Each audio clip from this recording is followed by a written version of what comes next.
She threw the suitcase onto the marble floor like it was garbage. Not gently, not with hesitation. She threw it the sound, cracking through the entire banquet hall like a slap. And then she stood there, Mi-suk, 71 years old with diamonds at her throat and contempt carved into every line of her face. And she looked at the woman her son had married, like she was looking at something that had wandered in from the street. "Take what you came for," Mi-suk said, "and disappear before my son comes home." The envelope hit the floor a second later, cash, thick, an insult dressed up as charity. And Amara Bennett Kang, 31 years old, 3 years married, a woman who had swallowed more pain in this house than most people absorb in a lifetime, stood completely still. She did not cry. She did not run. She did not pick up the envelope. She just looked at her mother-in-law and felt something inside her go, very, very quiet. If you have ever stood in a room full of people who decided a long time ago that you don't belong there, if you have ever loved someone so much that you swallowed your own dignity just to protect them from a war they didn't know was being fought, then you already know exactly what Amara felt in that moment. And if you've ever wondered what it looks like when a man finally sees everything his family tried to hide from him, stay with me, because what happened next changed everything. Before we go further, if this is your first time here, welcome. Hit that subscribe button and turn on notifications, because we tell stories on this channel that will stay with you long after the screen goes dark. Drop your city or country in the comments right now. I want to see how far this story travels. And if you've ever had to be the strongest person in the room when nobody was watching, hit that like button. This one's for you now. Let's go back to the beginning. Amara had not planned to fall in love with a man like Kang Tae-jun. She had not planned on much of anything that year, if she was being honest with herself. She had come to Seoul for a 6-month contract position with an international logistics firm, a job that paid well enough to finally start paying down her graduate school loans, and far enough away from her ex-boyfriend in Atlanta that she could breathe again. She spoke passable Korean. She'd studied it for 2 years because she'd needed an elective, and the professor had kind eyes, and she knew how to keep her head down and do her work without making waves. She was good at not making waves. That was something she'd learned early.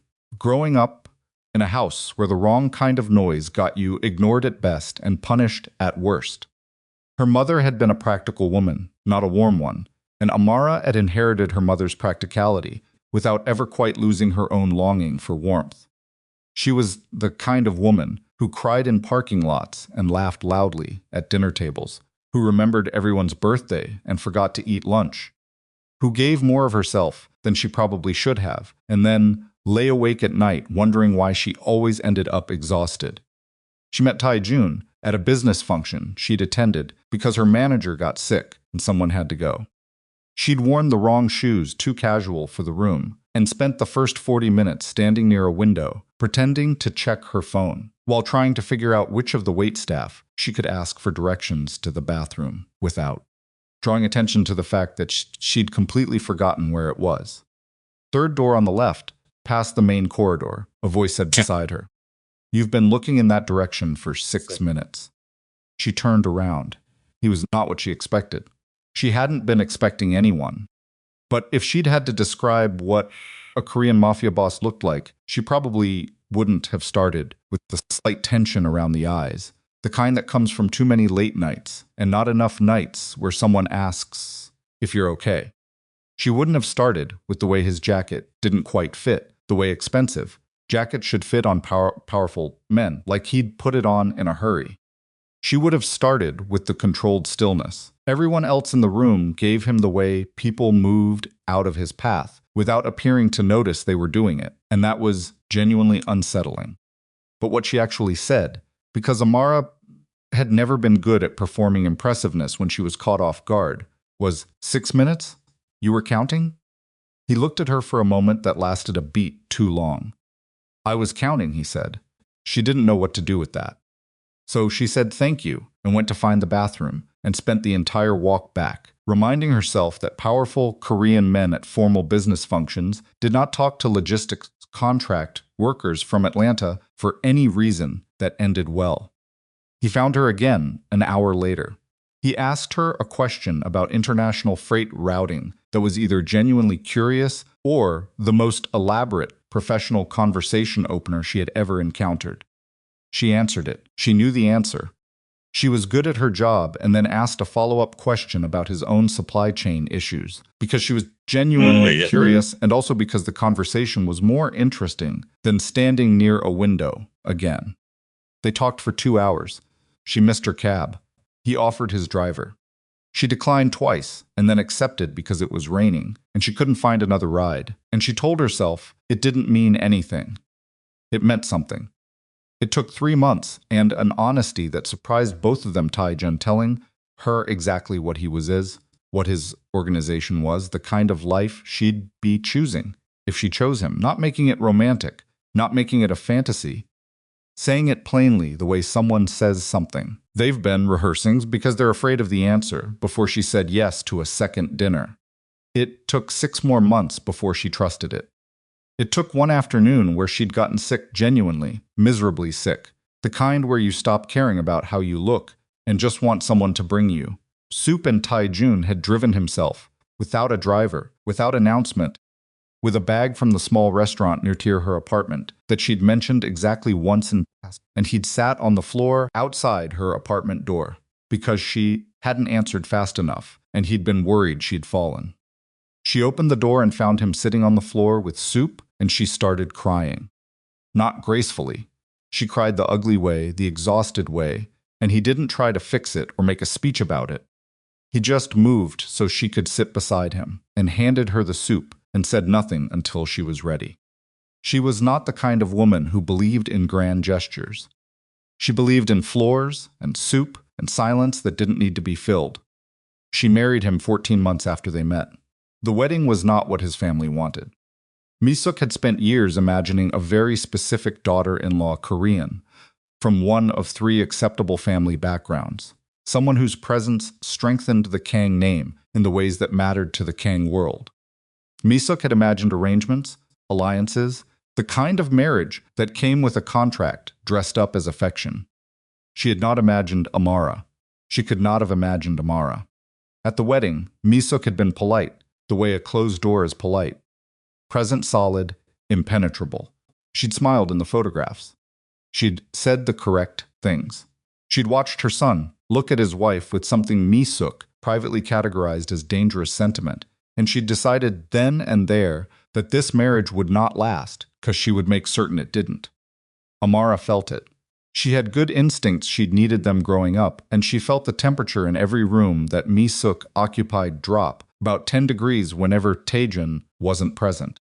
She felt the slight pauses before her name was spoken, the particular way Soo-jin laughed too quickly at things that weren't quite jokes. When something needed to die quietly, the way household staff looked at her with a particular uncertainty that told her they were waiting to see which way the wind would blow before they committed to warmth. She felt all of it, and she said nothing to Tae-jun. This was not weakness. This was something more complicated. Something she'd tried to explain to her friend Deja back home during a late-night phone call 6 months into the marriage.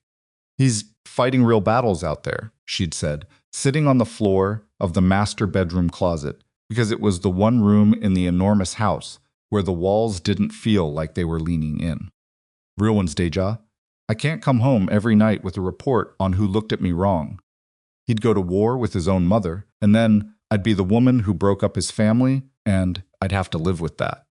You shouldn't have to live with any of it, Deja said. I know, but I can handle it. She could handle it.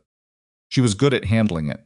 She'd been handling discomfort and coldness and the specific exhaustion of being in rooms where she wasn't wanted for most of her life. And she knew the difference between situations that required immediate action and situations that required patience. She told herself this was the second kind. She was wrong about that. But she wouldn't know how wrong for another 9 months. The first time Mi-suk truly showed her hand was at a family dinner in November, 10 days after Tae-jun had left for an extended trip to manage a situation in Busan that had been escalating for weeks. He'd kissed her forehead at 4 in the morning before the car came, and she'd been half asleep. And he'd whispered something in Korean that she understood perfectly. I'll be back before you miss me. And He'd made a sound that wasn't quite a laugh and wasn't quite not one. She replayed that morning a lot in the weeks that followed. Mi-suk summoned Amara to the formal dining room for a family dinner.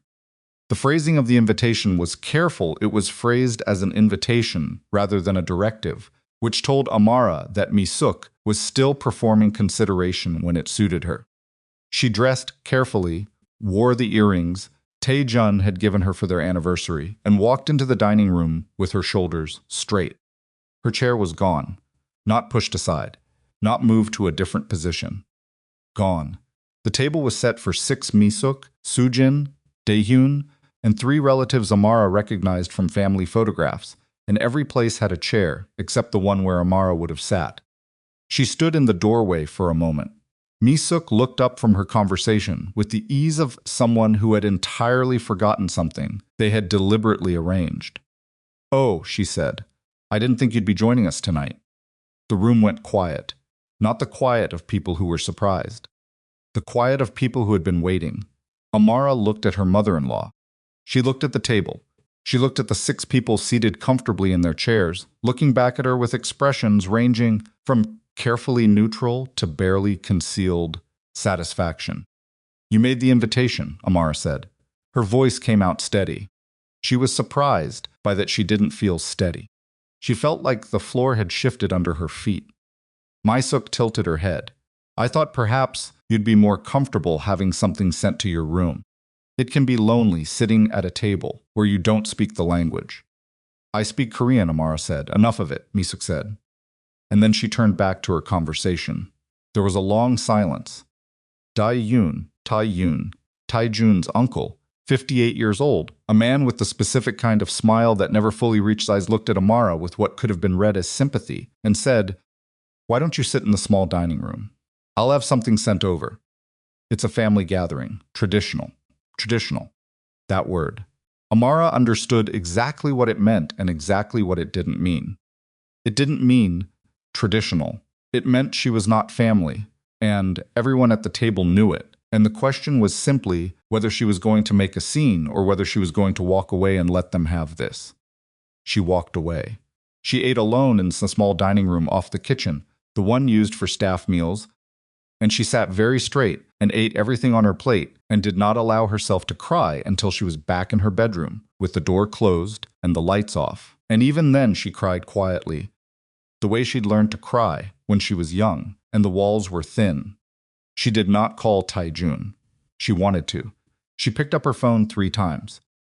She put it down 3 times, because on the 3rd time she picked it up, she thought about what would happen if she called him. He would want to come back. He would come back. He would walk into this house, and he would look at his mother, and he would have to make a choice that he shouldn't have to make yet. Not over a dinner, not over a chair. And then there would be a war inside the Kang family that started because of her, and she would become the woman who created it. She was not going to be that woman. She fell asleep eventually. In the morning, she showered, dressed, and came downstairs to breakfast, as if nothing had happened. Mi-suk was at the table. They exchanged good mornings. The performance continued. That was November. By January, the performance had started to crack. Soo-jin, 28 years old, slim and pretty in the way that people who spend significant resources maintaining prettiness are slim and pretty, and possessed of her mother's particular talent for cruelty delivered with plausible deniability, had begun referring to Amara, in casual conversation with other family members, as Tae-jun's friend, not his wife. His friend, was something that hadn't quite been confirmed. Amara heard it once and thought it was a mistake. She heard it twice and understood it was not. Your brother's friend, Soo-jin, said to a cousin, right in front of Amara, discussing who would be coming to a family gathering. His American friend. Amara had looked at Soo-jin directly then. His wife, she said, pleasantly, the same way someone announces a fact that cannot actually be disputed. The word you're looking for is wife. Soo-jin smiled at her. The smile had no warmth in it whatsoever. Of course, she said. That's what I meant. She kept saying friend after that. The household staff there were 7 of them. People who had worked for the Kang family in various capacities for years, had been, in those first months, professionally courteous to Amara. They'd addressed her as Mrs. Kang. They'd responded to her requests. They'd done their jobs. Somewhere around February, that changed. She didn't notice it at first because the change was subtle, the kind of subtle that's designed to be deniable. Requests went unacknowledged for longer than usual. When she asked something to be done, it was sometimes done and sometimes quietly not done, and she would find it unfinished and bring it up and be told, with elaborate apology, that there must have been a miscommunication. Her name stopped appearing in household schedules and calendars. When deliveries came addressed to Mrs. Kang, she stopped being called down to receive them. She asked the house manager, a quiet man named Park, who had worked for the Kang family for 12 years, whether there had been a change in household protocols.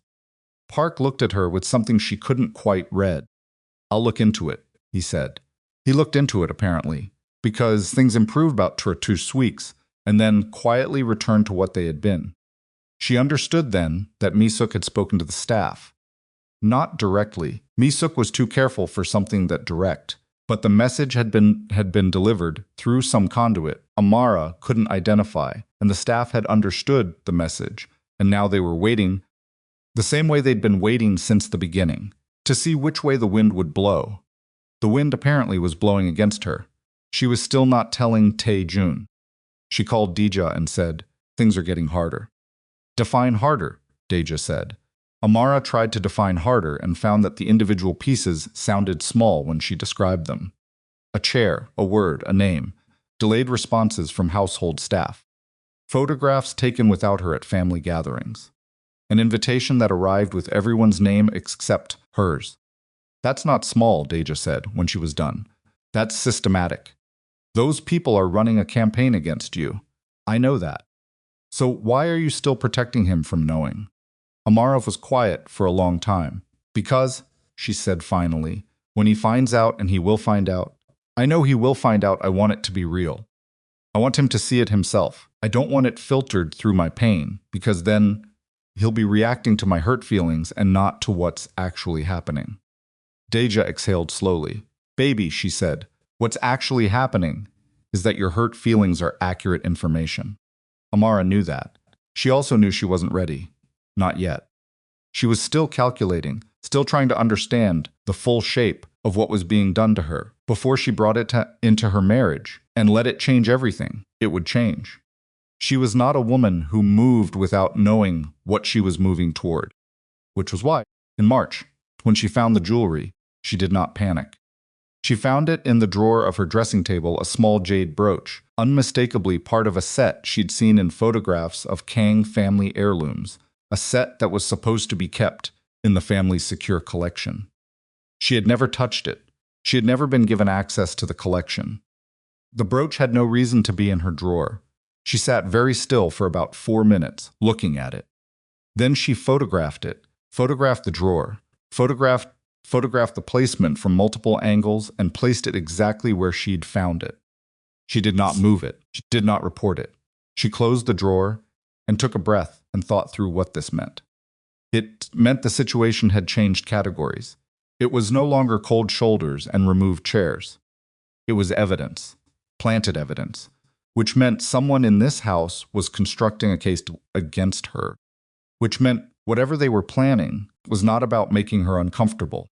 It was about making her removable. Her hands were shaking slightly as she sat at her dressing table, though she didn't notice it until she reached for her phone and saw them.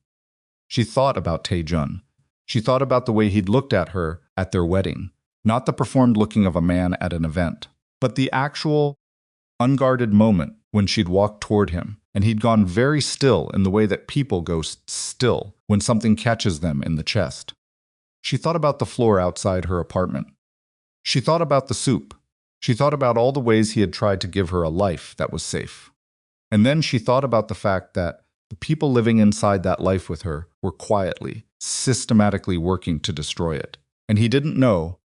And she had to decide right now whether she was going to keep protecting him from the knowledge, or whether she was going to protect them both by telling him the truth. She picked up her phone. She put it down. The problem was not fear. The problem was that Amara knew Kang Tae-jun better than most people knew anyone. She knew his loyalties were not casual.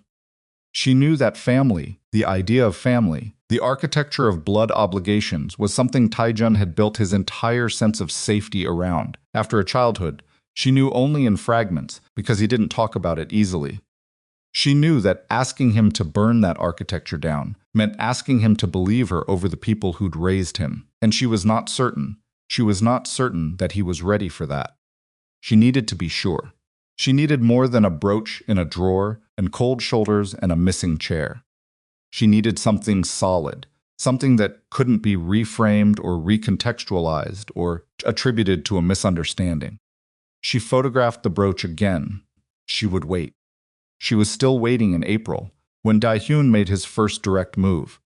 He found her in the library, the formal one, the one with walls of books that she suspected nobody read on a Wednesday afternoon, and he sat down across from her with the ease of someone paying a friendly visit, and he began to talk. He was good at talking. He was the kind of man who knew how to lay words down like they were stepping stones, each one plausible on its own, leading you somewhere before you'd noticed you were walking. He talked about Tae-jun's position, the difficulties of leadership, the complexities of the alliances that kept the organization functional, and the enemies that constantly tested those alliances. He talked about the political pressures that required strategic thinking about the future. He talked about the value of traditional foundations. He was careful never to say directly what he was saying. But what he was saying was, your marriage creates a vulnerability in this family, and there are people who would benefit from removing that vulnerability, and you should consider whether the most graceful resolution might be one you choose for yourself. Amara listened to all of it, with her hands folded in her lap.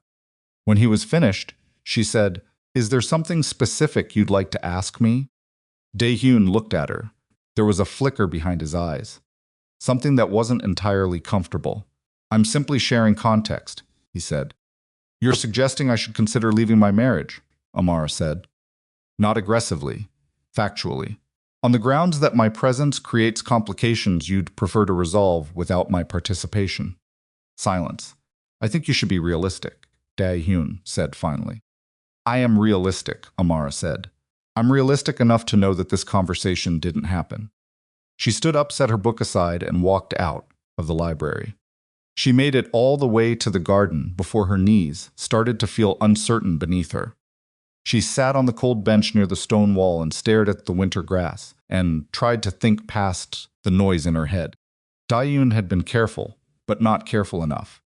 He'd been careful enough to maintain deniability, but not careful enough to hide the contempt underneath the words, the specific contempt of someone who believes they're dealing with someone smaller than themselves. He'd spoken to her the way someone speaks to a problem they expect to solve with mild pressure. He didn't know her. He didn't know that Amara had been underestimated by sharper people than him and had outlasted all of them. She stayed in the garden for 20 minutes until she was sure she could go back inside without her face giving her away.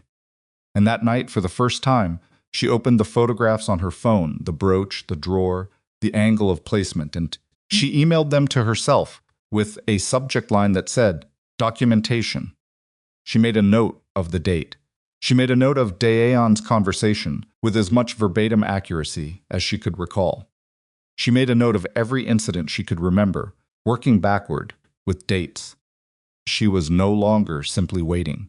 She was building something. What she didn't know yet, what she couldn't have known, was that 3 floors above her in the same house, in an office she had never been invited into, a different kind of documentation was already being built. Not by her, against her. The photographs on her phone numbered 37 by the end of April. 37 separate pieces of documentation. Dates, times, descriptions. The brooch in the drawer. Dae-hyun's careful non-conversation in the library. The photograph taken at the family gathering in March, where Amara had been standing at the edge of the room. She could see the edge of her sleeve in the original, and the version that appeared in the framed print on the hallway wall, cropped so cleanly that she didn't exist.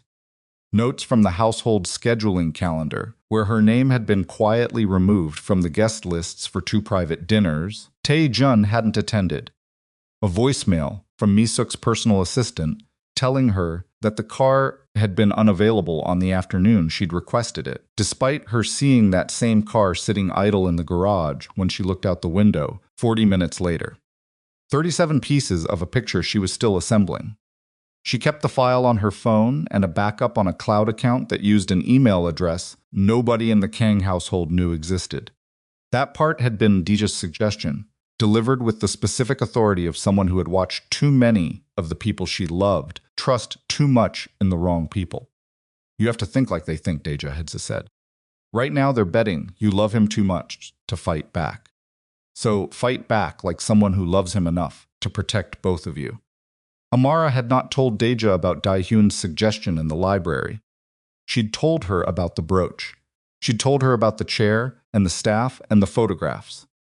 But the library conversation she kept to herself, the way you keep a wound to yourself when you're not ready yet for someone else's reaction to it, when you know the reaction will be love and fury and a demand for immediate action, and you are not in a place where you can absorb all of that. She was not ready for action. Not yet. She was still learning the shape of what she was facing. She learned more of it in May. It started with a phone call she wasn't supposed to hear. The mansion had thick walls and heavy doors, designed for exactly the kind of privacy that powerful people require. But the layout of the East Wing had a particular flaw, a narrow sitting room adjacent to Dae-hyun's private office, where, if you happened to be sitting near the interior wall, you could hear conversation from the office next door, with a clarity that the architects had clearly not anticipated.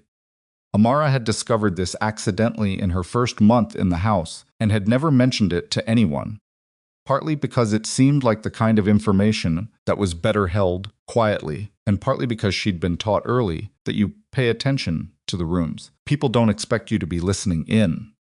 She was in the sitting room because she genuinely wanted somewhere quiet to read. She had not gone there to listen. That was the truth, and she knew it was the truth, even as she slowly lowered her book to her lap and sat very still. Dae-hyun's voice came through the wall with a slight muffling that removed the edges without removing the words. He was talking to someone she didn't recognize, a male voice, lower, occasionally responding with short agreements. The conversation had the rhythm of men who had been talking for a while and had gotten past the courtesies. "She's still not gone," Dae-hyun said, not with anger, with the mild irritation of a man discussing a logistical problem that was taking longer to resolve than expected. A response she couldn't make out. "The photograph plan moves forward," Dae-hyun said.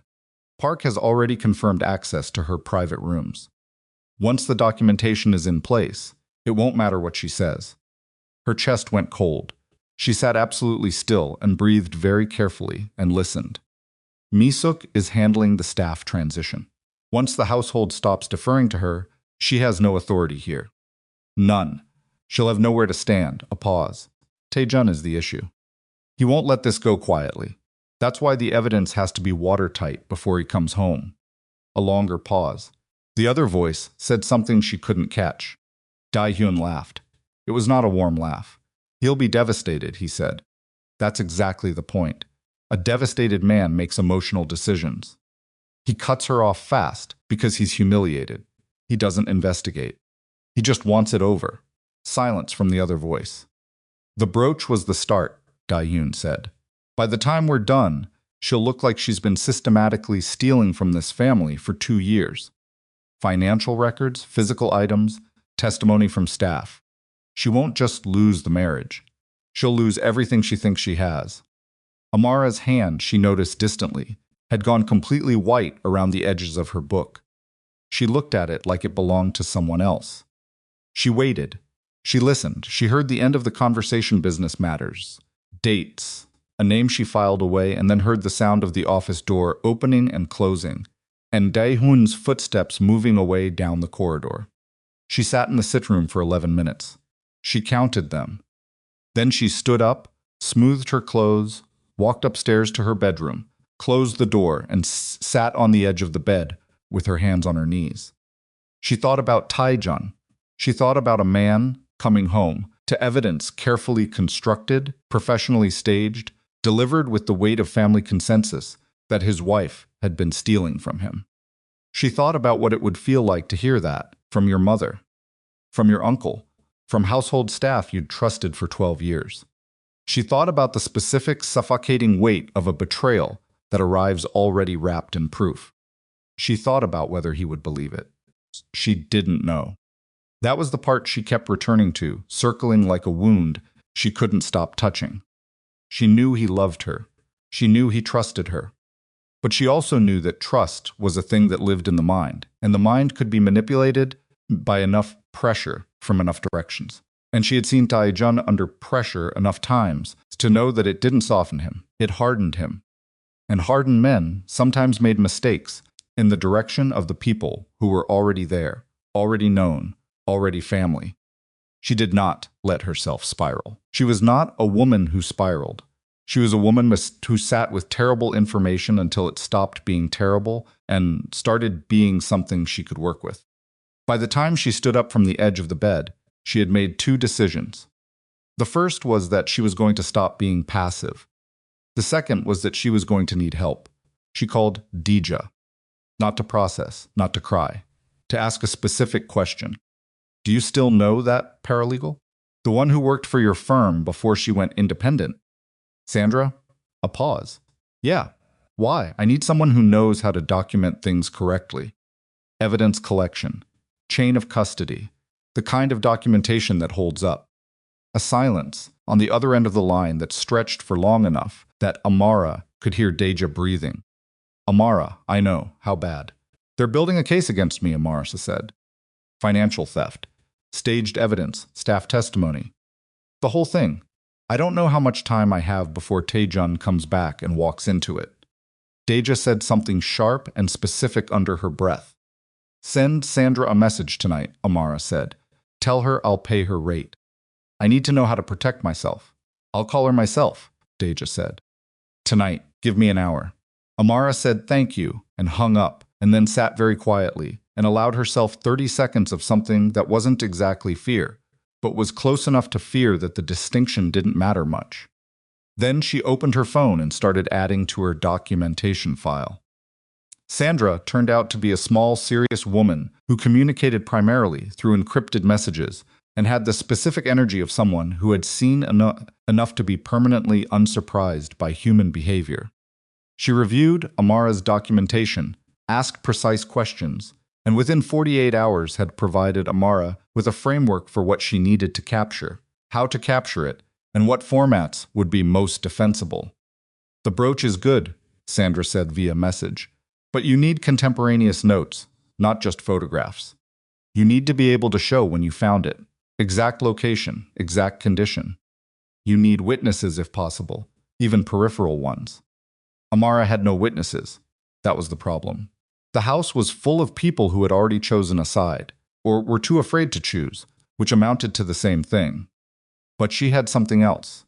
She had been in the mansion long enough to know its rhythms. She knew which households the household covered and which ones they didn't. She knew that the east wing had a camera gap between the secondary staircase and the linen room, a gap that meant whoever had planted the brooch in her drawer had done so without being captured on the main security system. She also knew that Tae-jun's primary security system, the one connected to his personal monitoring network, was separate from the household cameras. And she knew because he had shown her, because he was careful about her safety and had wanted her to understand the house's security architecture, in case she ever needed it, how to access the log records. She had never used that access. She had not wanted to. She used it now. It took her 3 nights of patient work, accessing logs during hours when the household was quiet, cross-referencing timestamps with her own documentation. What she found was not a smoking gun. It was more like smoke, a pattern of access to the east wing during hours when she had been elsewhere, logged entries that didn't correspond to any scheduled household activity, and one timestamp in particular that matched almost exactly with the morning she had found the brooch. It was not proof. It was direction. She added it to her file. She was adding to her file in early June when Tae-jun called, which he did every day he was away, usually in the evening, and their conversations were the truest part of her day in those months, the part where she didn't have to perform or calculate or be careful. She could just be his wife. She could hear his voice get slightly different when he was talking to her versus when he was managing something, a loosening she suspected he didn't notice in himself. And she could tell him about the book she was reading, and he would ask 3 specific questions about it, because he was genuinely curious about everything she was curious about, even when the thing itself didn't interest him. And she would feel for the length of that phone call like the ground under her feet was solid. "You sound tired," he said in June. "I'm okay," she said. "You sound tired," he said again, not as a correction, but as something gentler than that. An observation held out with open hands. She closed her eyes. "Long week," she said. "Tell me something good," he said. It was something he did when one of them was having a hard stretch. They asked each other for something good, not to deny the hard, but to keep the whole picture visible. She thought for a moment. "I found a bakery," she said, "near the market. They make this sesame bread that is Tae-jun. I'm telling you, I almost bought the whole tray." She heard the sound that wasn't quite a laugh and wasn't quite not one. "Buy the whole tray next time," he said. "I will," she said. She would not tell him yet. She would not bring this into the phone call. But she was watching herself not tell him, noting it, understanding that the window for keeping this from him was getting smaller, and she needed to move faster than she was moving. The week before Tae-jun was due to return, Mi-suk did something Amara had not expected. She was civil. Not warm, never warm, but civil in a way that had texture to it, the kind of civility that felt deliberate rather than absent-minded. She mentioned at breakfast that Amara's room had been restocked with some items from the household account she'd been asking about for weeks. She said it without looking at Amara directly, but she said it. She asked, briefly, whether Amara had any preferences for the catering at Tae-jun's upcoming birthday banquet. Amara said she thought the menu he liked last year had been very good. Mi-suk nodded. They did not speak again that day. But the interaction sat in Amara's mind all afternoon, because nothing Mi-suk did was accidental, and the sudden shift to civility delivered 1 week before Tae-jun came home was information. It meant the plan was ready. Whatever they had built against her, it was complete. And Mi-suk's was smoothing the surface now, because the trap didn't need to be hidden anymore. It just needed Tae-jun to step into it. The civility was performance. It was the look of a woman who knew she had already won. Amara ate dinner alone in her room that night and laid everything out in her mind the way you lay cards on a table. What they had, what she had, what was still missing. The gap between her documentation and theirs, and what Tae-jun would see first, and what he would be most likely to believe in the immediate shock of arrival. She thought about calling him. She thought about it seriously this time, not the way she'd been half thinking about it for months, but actually, concretely considering saying the words, "Before you come home, I need you to know that your family has been building a case against me, and I need you to hear my side before you hear theirs." She picked up her phone. She held it for a long time. She put it down, because she thought about how that call would go. She thought about Tae-jun receiving that information on the phone at a distance while he was in the middle of everything else he was managing. She thought about him coming home already in reaction mode, already positioned against his family, which meant already positioned in a way that hadn't come from seeing for himself. And when people are positioned from the outside, they get defensive. And defensiveness makes people brittle, and brittle people crack in directions you can't predict. She needed him to see it himself. She needed the evidence to speak before she did. She was going to have to be in the room. She was going to have to let it happen. That realization settled over her like something cold and inevitable. She was going to have to walk into whatever they had planned, let it unfold, and trust that what she had documented was enough trust that Tae-jun would look at her and look at the evidence and make the right call. She was trusting him with something that had no net under it. That was the most frightening thing she had ever done. The banquet was 4 days away. The next morning, Soo-jin came to her room. She didn't knock for long, 2 sharp raps, and then the door was opening, which told Amara that Soo-jin had reached a point where she'd stopped pretending to observe the courtesies she'd never met. She came in wearing an expression Amara hadn't seen on her before. Not the practiced indifference, not the smiling contempt, Something more direct than either of those. The face of someone who has moved past the stage of strategy and into the stage of wanting it done. I want to talk to you, Soo-jin said. I can see that, Amara said. She was sitting at her dressing table. She stayed where she was, which she could tell Soo-jin had not expected. Soo-jin had expected her to stand. She thought to respond to the intrusion by going into some posture that could be read as submission or confrontation. She stayed seated, which put her at eye level with a spot just below Soo-jin's shoulder, which was worse somehow, more dismissive than either of the options Soo-jin had prepared for. Soo-jin crossed her arms. You know what's happening, she said. Not a question. Why don't you tell me what you think is happening? Amara said.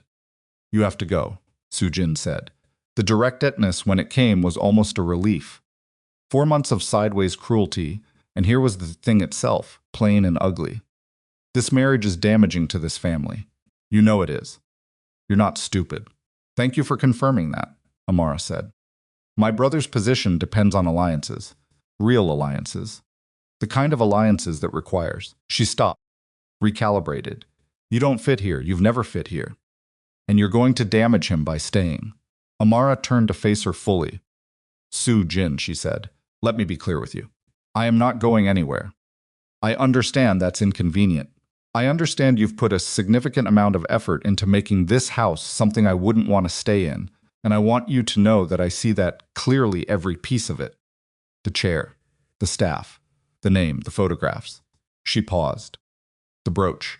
Soo-jin went very still. Something moved behind her eyes. Fast. Gone. I don't know what you mean, she said.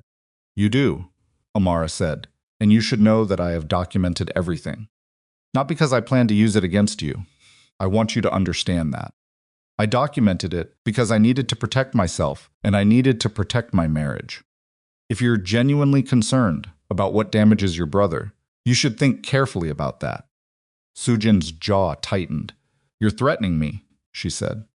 I'm informing you, Amara said. There's a difference. A silence that had teeth in it. Soo-jin moved toward the door. Her hand was on the frame when she turned back. Whatever you think you have, she said, and her voice had gone somewhere low and specific. It won't matter when my mother is finished. She left. Amara turned back to her mirror and looked at her own face and took 3 very slow breaths.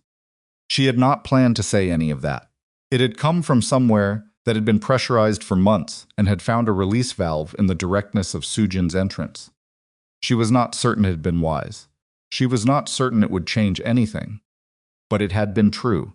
Every word of it had been true. And she was tired. She was so deeply tired of swallowing truth in rooms where the lies were allowed to walk around freely. 30 minutes later, she heard footsteps in the corridor outside her room. 2 sets. Quick.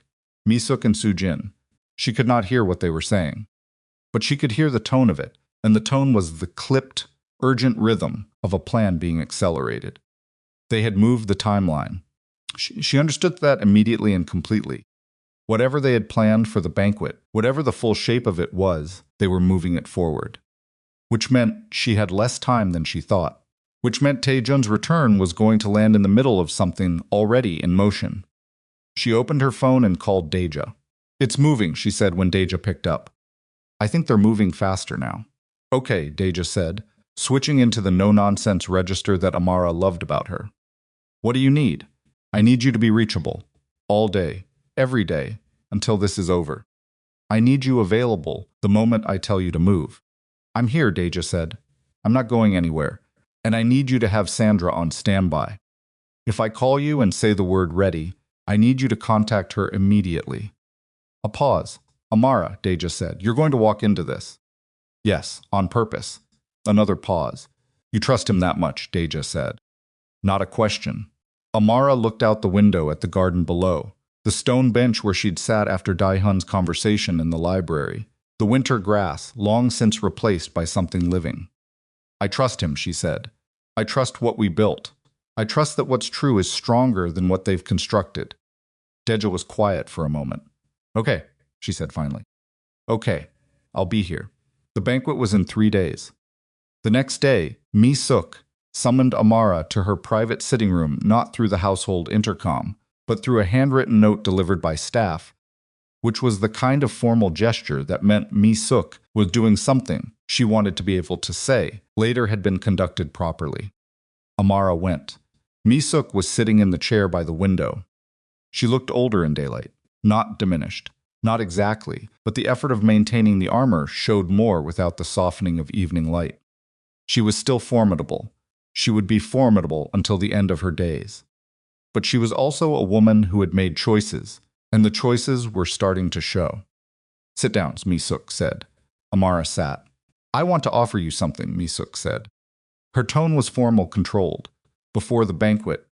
Before my son returns." "What are you offering?" Amara said. Mi-suk folded her hands. "A settlement, generous. Private. A departure that allows you to maintain your dignity, more dignity, I would suggest, than remaining in a situation that has never suited you." She met Amara's eyes. "You have tried. I will give you credit for trying. But trying is not the same as belonging, and you must know, after everything, that you do not belong here." Amara looked at her mother-in-law for a long moment. Mi-suk's expression did not change. It was the expression of someone delivering a verdict. They'd already finalized the pause before it was only courtesy. "No," Amara said. Mi-suk blinked. "Very small." "Excuse me?" "No," Amara said again. "I'm not taking a settlement. I'm not leaving, and I want you to hear me very clearly when I say this, because I've been quiet in this house for a long time, and I'm going to be direct with you now." She kept her voice even. Not angry, not pleading, level. "What you've done, what all of you have done, is documented. I know about the brooch. I know about the financial records you're constructing. I know about the staff testimony that's being arranged. I know about the photograph plan." She watched Mi-suk's face. "I know about Dae-hyun." The silence that followed was the longest one yet. Mi-suk's face did not collapse. It did not crack. She was too controlled for that. But something happened behind it, a shift, a recalculation. The look of someone who has just been told that a variable they'd assumed was fixed is actually unknown. "I don't know what you believe you know," Mi-suk said. "I know enough," Amara said, "and I want you to understand something. I'm still not leaving, not because I can't, not because I'm afraid to. Because my husband deserves to know the truth about his family, and I am the only person in this house who is going to make sure he does." She stood up. Mi-suk stood as well, and for a moment they were level with each other, in a way they had never been in 3 years. Two women in a room with nothing left between them but the truth of what was happening. "You're making a mistake," Mi-suk said. Her voice had dropped to something that was almost quiet. "So are you," Amara said. She walked out. She made it to the staircase before her hands started shaking. She gripped the railing and kept walking, and told herself it was fine. It was done. There was nothing left to do now but wait for Tae-jun to come home and let everything that had been hidden find the light. She did not sleep that night. The banquet was in 2 days. The following evening, something happened that she had not prepared for. Park, the house manager, quiet, 12 years, with the Kang family, the man who had looked at her with something she couldn't read and said he would look into it, and then done nothing, knocked on her bedroom door at 9 o'clock in the evening. She opened it. He looked, she thought, like a man who had not slept either. "Mrs. Kang," he said. His voice was low. He glanced both ways down the corridor. "May I speak with you? Privately." She stepped back and let him in. He stood near the door. He did not sit. He held himself like a man who was doing something that cost him something and had decided to pay it anyway. "There is going to be something tomorrow night," he said. At the banquet she waited. "I was asked to participate," he said, "to provide testimony regarding items that were discovered in certain locations." He looked at her directly. "I will not do it." Amara held herself very still. "Why are you telling me this?" she said carefully. Park looked at the floor for a moment, then back at her. "Because I have worked for this family for 12 years, he said, "and I know what Mr. Kang would want, and what he would want is not this." He reached into the inside pocket of his jacket and produced an envelope.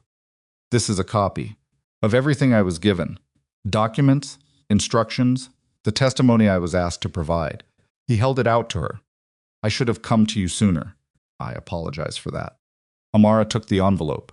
Her hands were steady. She was surprised by that. Thank you, she said. Park nodded once slightly and moved to leave. Park, she said. He stopped. What made you decide? He considered the question with the seriousness it deserved. I watched you, he said finally, for 3 years. You never asked for anything you didn't need. You never used his name to make yourself bigger. You were kind to the staff even when the staff was cold to you. He paused. And you never told him, not once. You could have told him any of it, and you didn't. He left. Amara sat down on the edge of the bed with the envelope in her hands and looked at it for a long time. She opened it. Inside was everything. Typed instructions, signed by Tae-jun's office administrator. A prepared testimony for Park to deliver, dated, detailed, describing Amara removing items from the family collection. A list of 3 other staff members who had agreed to corroborate. Financial documents that had been altered. She could see where, if you knew what you were looking at, to show irregular transfers corresponding to Amara's personal accounts. It was thorough. It was professional. It was the kind of thing that would have devastated a man who was already shocked, already grieving, already looking for an explanation. She added everything to her file. She sat in the quiet of her room and thought about Tae-jun driving back from the airport tomorrow, and what he was coming home to, and whether he would ever understand, really understand what she had held alone in this house for 3 years. She thought about the soup on the floor outside her apartment, the 4 a.m. departure and the whispered Korean, the way he'd looked at her at the wedding, the genuine, unguarded moment. She thought, I trust you, and then she thought, I hope I'm right. The banquet began at 7 o'clock the following evening. Tae-jun was not expected until the following morning. The guests arrived relatives, business associates, people in the orbit of the Kang organization whose attendance at family events was as much obligation as affection, and Amara, dressed carefully, wore the earrings he'd given her and went downstairs. My-suk was in the center of the room. She looked at Amara when she entered, and she smiled. It was the smile of a woman who had decided that tonight was the night she finished something she had started 3 years ago, and she had already given the signal, and the pieces were in motion. And there was nothing left to do now but wait for it to arrive. Amara crossed the room. She found a place to stand. She stood, and she waited for everything she had been quietly dreading for months to finally come through the door and look her in the face. She did not have to wait long. My-suk moved to the center of the gathering at 8:30, and the conversations around her quieted with the practiced ease of people who understood that when the matriarch of the Kang family moved with purpose, you stopped what you were doing and you watched. She spoke for 2 minutes about family, about legacy, about the weight of the Kang name and what it required. Then she turned to Amara, and everything that had been building for 3 years, the chair, the name, the brooch, the staff instructions, the photographs, the financial documents, the silence Amara had carried alone arrived at its destination. Mi-suk's voice did not waver. It was the voice of a woman who was completely certain. You do not belong here, she said, and tonight my son will finally understand why. The suitcase hit the marble floor. The envelope followed. The room was completely silent, and Amara, who had documented everything, who had prepared for everything, who had made every calculation she could make, stood in the center of that silence and felt, for the first time, the full terrible weight of having no more moves left to make. The suitcase was still on the floor. Nobody had moved it. Nobody in that room had breathed in a direction that suggested they were going to move it. 60-some people, standing in the Kang family banquet hall, and the only sound was the settling of chandelier light against marble and the very distant clinking of a glass someone had set down too fast. Amara looked at the suitcase. She looked at the envelope of money beside it. She looked at Mi-suk. Mi-suk was watching her with the particular expression of someone who has been waiting a long time for a moment and has now arrived in it, and is savoring every second of the arrival. There was no cruelty in the expression. That was the part that was almost harder to absorb than cruelty would have been. There was satisfaction, the clean, settled satisfaction of a woman who believes she has been right about something for 3 years, and is finally being proven correct in front of witnesses. Amara did not move. She understood, in that moment, with a clarity that was almost physical, that Mi-suk had chosen this setting deliberately. Not the private sitting room, not a family meeting. Here, in front of business associates and mafia captains and relatives who would carry this story forward for the rest of their lives. Mi-suk had understood something that Amara had understood too, from the beginning. In certain worlds, the most powerful thing you can do to a person is not destroy them privately. It is destroy them publicly and make everyone a witness, because witnesses become walls, and walls don't come down. Sujin was standing to Mi-suk's left. Her expression was not satisfaction. It was something tighter than that, the specific look of someone who is watching a plan execute and is discovering that watching a plan execute feels different than she expected. Not worse, just different. Like she was standing slightly outside of herself, watching herself stand there, and wasn't entirely sure what to do with her hands. Dae-hyun was near the back of the room, beside two men in dark suits that Amara recognized from previous gatherings as senior figures in Tae-jun's organization. He was not looking at Amara. He was looking at the men beside him, saying something low, and they were listening with the careful attention of people being told something they needed to remember. He was already working the room. Amara looked back at Mi-suk. "Take what you came for," Mi-suk said. The repeat of what she'd said earlier in the evening now in front of the audience she'd assembled for it. "And disappear before my son comes home." The room was a held breath. Amara looked down at the envelope. She thought about picking it up. Not to accept it, to hold it, to have something in her hands, because her hands wanted something to do. She stopped herself. Picking up the envelope meant touching it, and touch meant she had engaged with it. And engagement was a form of acknowledgement, and acknowledgement was a form of participation in the story Mi-suk was telling about her. She was not going to participate in that story. "I didn't marry Tae-jun for his money," she said. Her voice came out steadier than she felt, steadier than she deserved, given the way her pulse was going. She filed that away, the strange gift of a body that performs calm under pressure, even when the person inside it is anything but. Mi-suk tilted her head. "No," she said. "You married him, because you thought becoming his wife would make you powerful." And it was in that moment, that exact moment, while Mi-suk's words were still in the air, and 60 people were watching Amara's face, to see what she would do with them, that a voice came from the far end of the hall.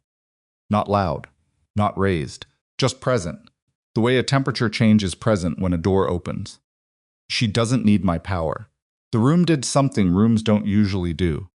It went still in a particular way, not the held breath stillness of a moment before impact, but the stillness of impact already arrived, already lodged, already irreversible.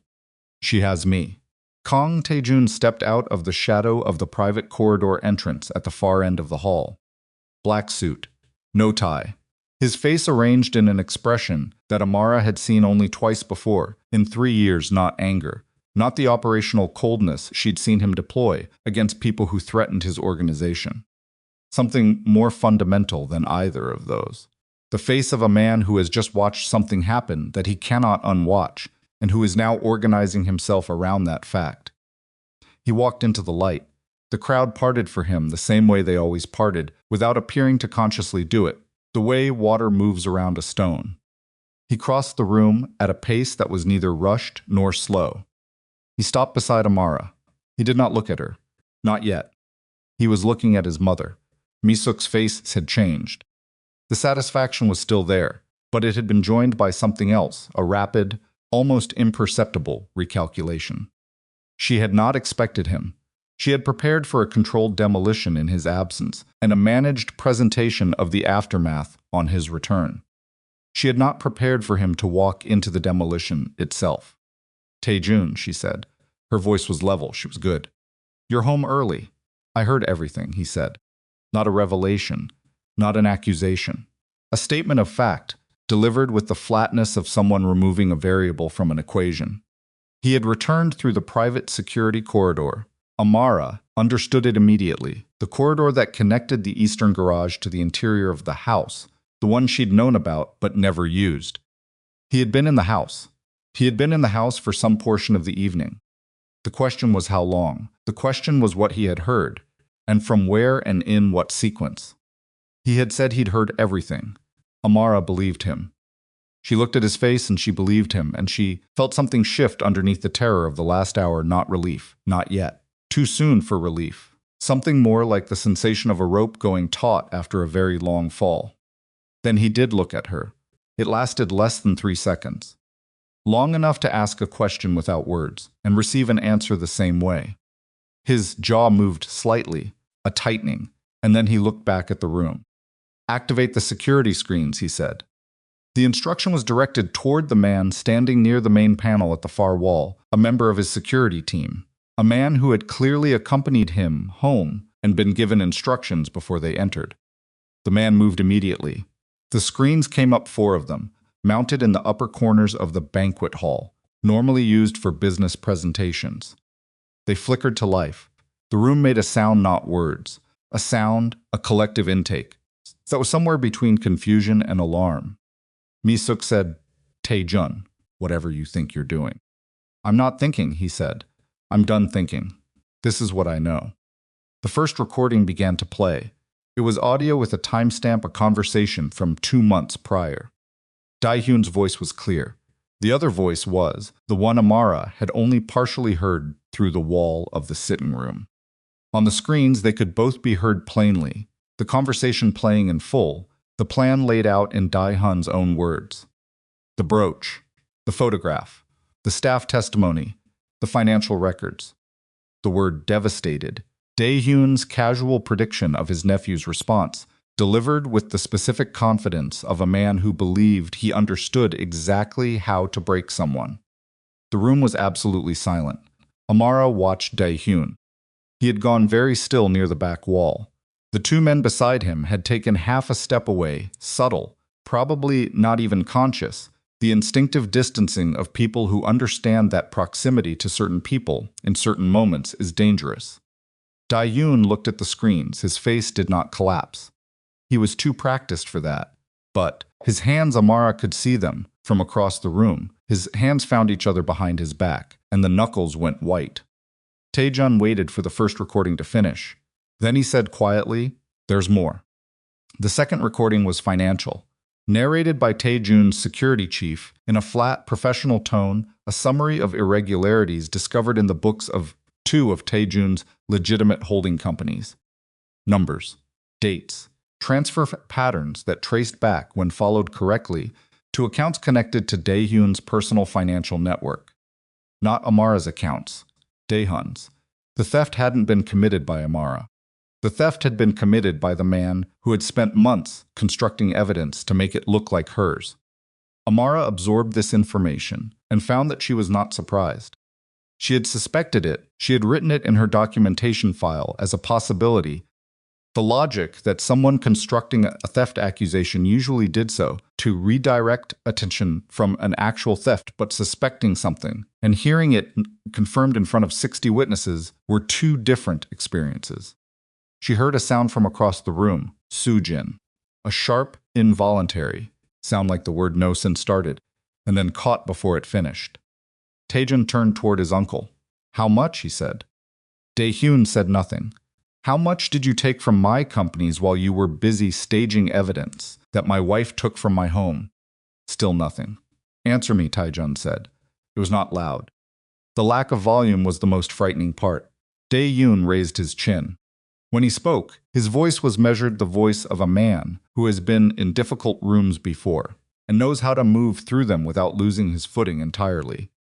"You're making a spectacle out of a family matter," Dae-hyun said. "Whatever records you think you have, they require context."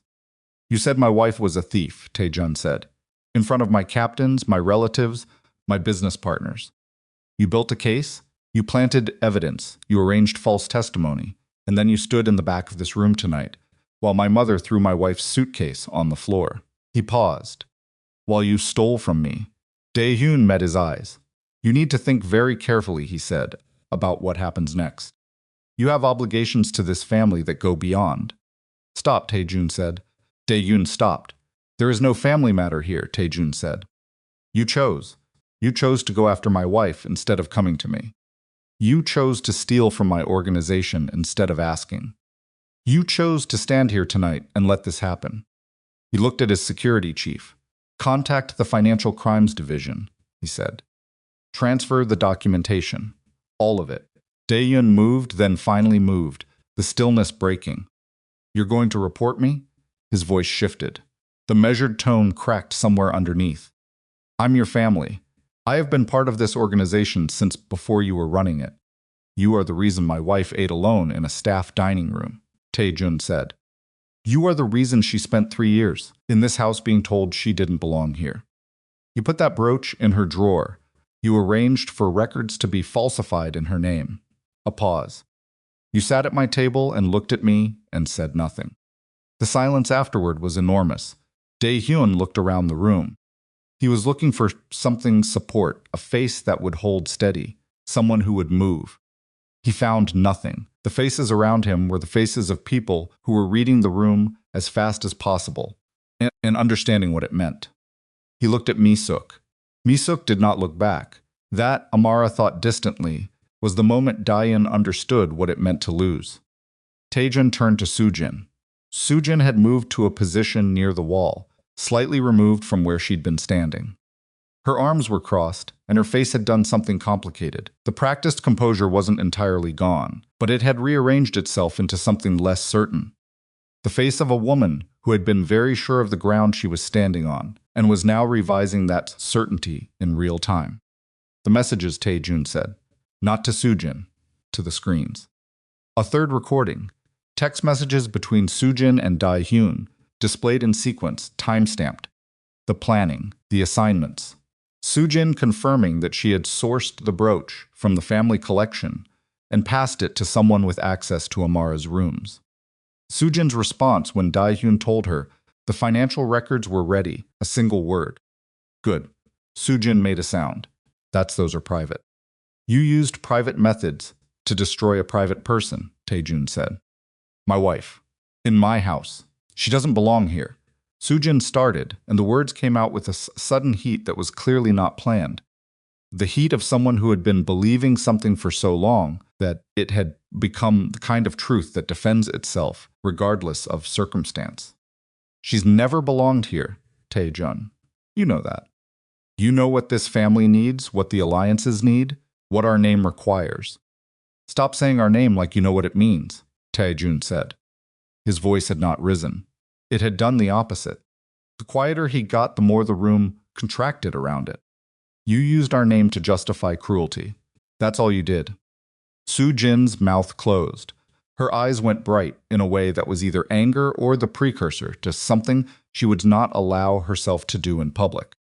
You're choosing her, she said. The words came out small. Despite herself small, over your own family. She is my family, Tae-jun said. You made sure I had to choose. Don't act surprised that I did. He turned finally, fully toward his mother. Mi-suk had not moved from where she had been standing when Tae-jun entered the room. She was still upright, still composed in the way that was almost architectural, the posture of a woman who had spent decades being the unmovable center of rooms full of people who needed her to be unmovable.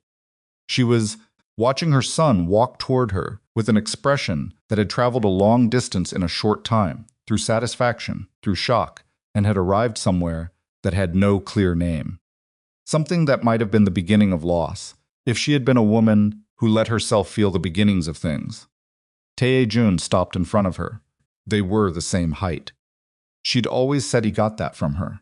She'd always said a lot of things about what he'd gotten from her. You knew, he said. Not Tae-hyun's plan. He knew she knew that. He meant something else. You knew she was innocent, he said. The recordings show you knew. You had the same information Tae-hyun had. You knew the evidence against her was staged, and you let it proceed, and then you stood in this room tonight and accused her in front of everyone I know. Mi-suk held his gaze. I did what I believed was necessary, she said. Her voice had not broken. That was the thing about Mi-suk, she could be losing everything in a room, and her voice would still sound like the verdict was hers to deliver. For what, he said. What was it necessary for? For you, she said.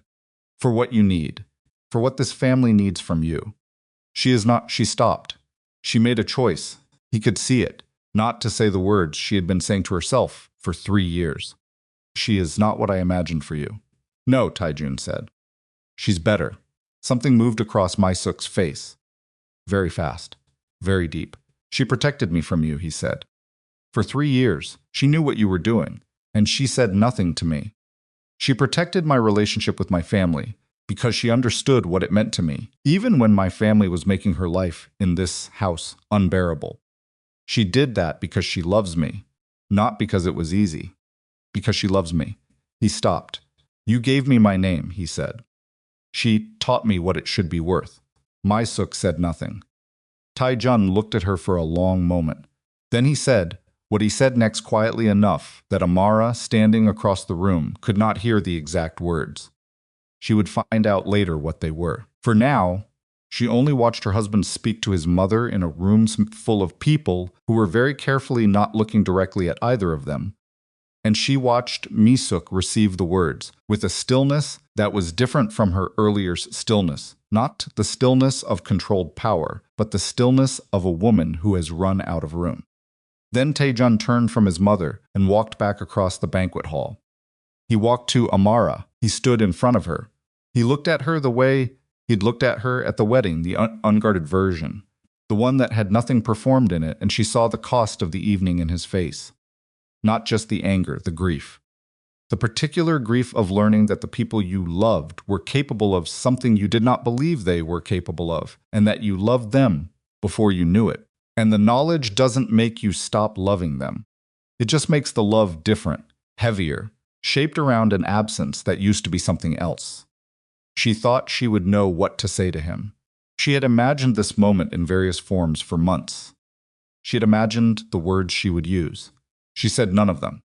She said, "You came home early." He said, "I came home when I needed to." She felt her eyes fill.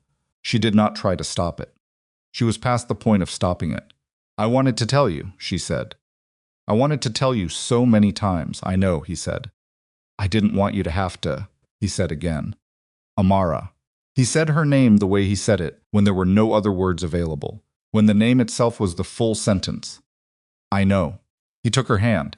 And Amara, who had spent 3 years being strong in every direction, who had calculated and documented and planned and held and swallowed and kept going, Amara held on. The room around them was still. Not the silence of people waiting for what came next, but the silence of a room that had been rearranged by something it had witnessed and had not yet figured out how to resume being a room. Tae-jun looked back toward his guests. He did not clear his throat. He did not raise his voice. He simply spoke into the silence, and the silence received it. My wife stood alone in this house because she loved me enough to protect me from my own family. Nobody spoke. From tonight forward, he said, anyone who disrespects her is disrespecting me. He did not need to elaborate on what that meant. Not in a room full of people who understood the specific weight of Kang Tae-jun's words when he chose them carefully. The silence held for another moment. Then it broke, slowly, the way silence always breaks, not with a single sound, but with many small sounds, movement and breath, and the distant clinking of something set down or picked up, the sounds of 60 people reorganizing themselves around a new reality. But Amara was not watching the room. She was watching her husband's face, and something she saw there made her breath catch, not the grief, not the coldness that had been directed at his family. Something else. A particular kind of attention, the kind that arrives when a person has been told they missed something important and is trying rapidly to understand the full scope of what they missed. He was not done. She could feel it. He was not done processing. She had been so focused on the immediate crisis, the banquet, the accusation, the suitcase on the floor, that she had not fully prepared for the moment after. The moment when the emergency was resolved and the man, standing beside her, turned to her with 3 years of questions that had no answers yet. He waited until the guests had been guided by his staff toward the secondary rooms, a choreography that happened smoothly. The result of a word Tae-jun said quietly to his security chief until the banquet hall held only the two of them and the remnants of an evening that had cost more than it was supposed to. Then he said, "Tell me," not a demand, not an interrogation. The request of a man who has understood that he has been outside something important for a very long time and is finally asking to come in. She told him. All of it. Not the way she had imagined telling it organized, structured evidence first. She told it the way it had actually happened, the way it had actually felt, starting with the chair in November, and the way the dining room had gone quiet, and the specific quality of the silence that told her it had been arranged. The phone calls she hadn't made, the reasons she hadn't made them, the library conversations with Dae-hyun, the brooch in the drawer and the 4 minutes she had sat looking at it, and the decision to document instead of confront. The sitting room wall and the conversation she hadn't been supposed to hear. Soo-jin coming to her room. Mi-suk's settlement offer. She told him about Park. She took out her phone and showed him the documentation file. She told him about the nights she had sat on the edge of their bed in the dark, trying to calculate the distance between protecting him and hiding from him, and how she had told herself they were the same thing, and how she still wasn't certain they weren't. He listened to all of it. He didn't interrupt. He asked 2 questions, both specific, both about dates, the kind of questions a man asks when he is organizing information into a structure he can act on. She answered them. When she was done, he was quiet for a long time. "You should have told me," he said. "I know, Amara. You should have told me." "I know," she said again. "I know that now. I didn't. I was afraid of what it would cost you to know. I thought I was protecting the right thing." He looked at her. His jaw worked. "You were protecting me," he said. "I was protecting us," she said. "I was protecting the version of you that didn't have to choose between me and your mother before you had enough to stand on. I wanted you to see it yourself. I needed you to see it yourself." He stood. He moved to the window. He stood with his back to her and his hands at his sides, and she could see the tension in his shoulders from across the room, the contained, organized tension of a man processing grief through the body, because the mind has not yet found the language for it. "My mother knew," he said, not to her, to the window. "Yes, she knew the evidence was fabricated. Yes." He was quiet. Soo-jin helped plant it. "Yes." Another silence. "And you still didn't tell me." "I was building something first," she said. "I was trying to make sure that when I told you, what I had was strong enough that you wouldn't have to take my word for it, that you could see it for yourself. I didn't want it to be my word against your families. I wanted it to be the truth against their lie." He turned around. His eyes were dry, but his face was doing something that eyes do when they're deciding whether they can stay dry. "You spent 3 years," he said, "put in my house, with my family, being treated like that, and your primary concern was making sure I had enough evidence to believe you." She didn't answer. "What did you think would happen," he said, "if you had just told me?" She looked at him. "I didn't know," she said honestly. "I didn't know what you would do. I knew you loved me. I knew you believed in me. But I also knew that what I was asking you to believe about your mother, about your family, was the kind of thing that's very easy to doubt when the people you've known all your life are standing in front of you saying something different." She paused. "I wasn't certain, and when I'm not certain, I don't move." Tae-jun looked at her for a long time. "You should have been certain," he said. The words landed somewhere in the center of her chest. "I know," she said, and she did know. She knew it now in a way she hadn't allowed herself to know it before. The way you know something when the situation that required the not knowing is finally over. She had protected him, and she had protected herself, and in doing both, she had also for 3 years kept something from him that he had deserved to know. Those things could all be true at the same time. She was not going to pretend they weren't. "I should have been certain," she said. "I'm sorry I wasn't." He crossed back to her. He stood close enough that she had to look up slightly to meet his eyes. "Don't do that again," he said. She understood what he meant. "Okay," she said. He was silent for a moment. "You documented everything," he said. "Yes. 37 entries in the file by April." She blinked. "You looked at my phone." "While you were telling me," he said. Briefly. Something crossed his face, not apology, not exactly, but acknowledgement. The timestamps, the organization. The backup account. He paused. Sandra. She almost laughed. It surprised her, the almost law, arriving in the middle of everything else. "I needed help," she said. "You needed me," he said. "Yes," she said. "But you weren't there." That landed. She watched it land. She hadn't meant it. As an accusation, it was just the fact of it, the plain fact that he had been gone, and she had been here, and she had handled it the only way she knew how. But it landed like an accusation, and he received it that way, not defensively, just receiving it. "I know," he said. They stood there, in the emptied banquet hall, with the evidence screens dark and the chandelier light doing what it had been doing all evening, indifferent and steady overhead. And Amara thought about the 3 years and the chair and the soup on the floor outside her apartment, and the 4 a.m. departure, and all the phone calls she had not made. Then Tae-jun did something she had not expected. He reached down and picked up the envelope from the floor. The money Mi-suk had thrown. He held it in both hands and looked at it for a moment. Then he set it on the table beside him. Not thrown, not discarded. Set it down with a deliberateness that said, "It stays here as evidence of what was done tonight, and what was done tonight is not finished." "There are things I have to do," he said. "I know," she said. "Some of them tonight." "I know." He looked at her. "Are you okay?" he said. She considered the question honestly. "No," she said, "not entirely. But I will be." He nodded. He started toward the door and then stopped. "Amara," he said. She looked at him. "You were right about one thing," he said. "Seeing it myself walking into this room tonight, and seeing it myself that was different than being told." He paused. "But you were wrong about one thing too." She waited. "You didn't need 37 pieces of evidence," he said. "You needed to trust me with one." He walked out. She stood in the empty banquet hall for a long moment after the door closed behind him.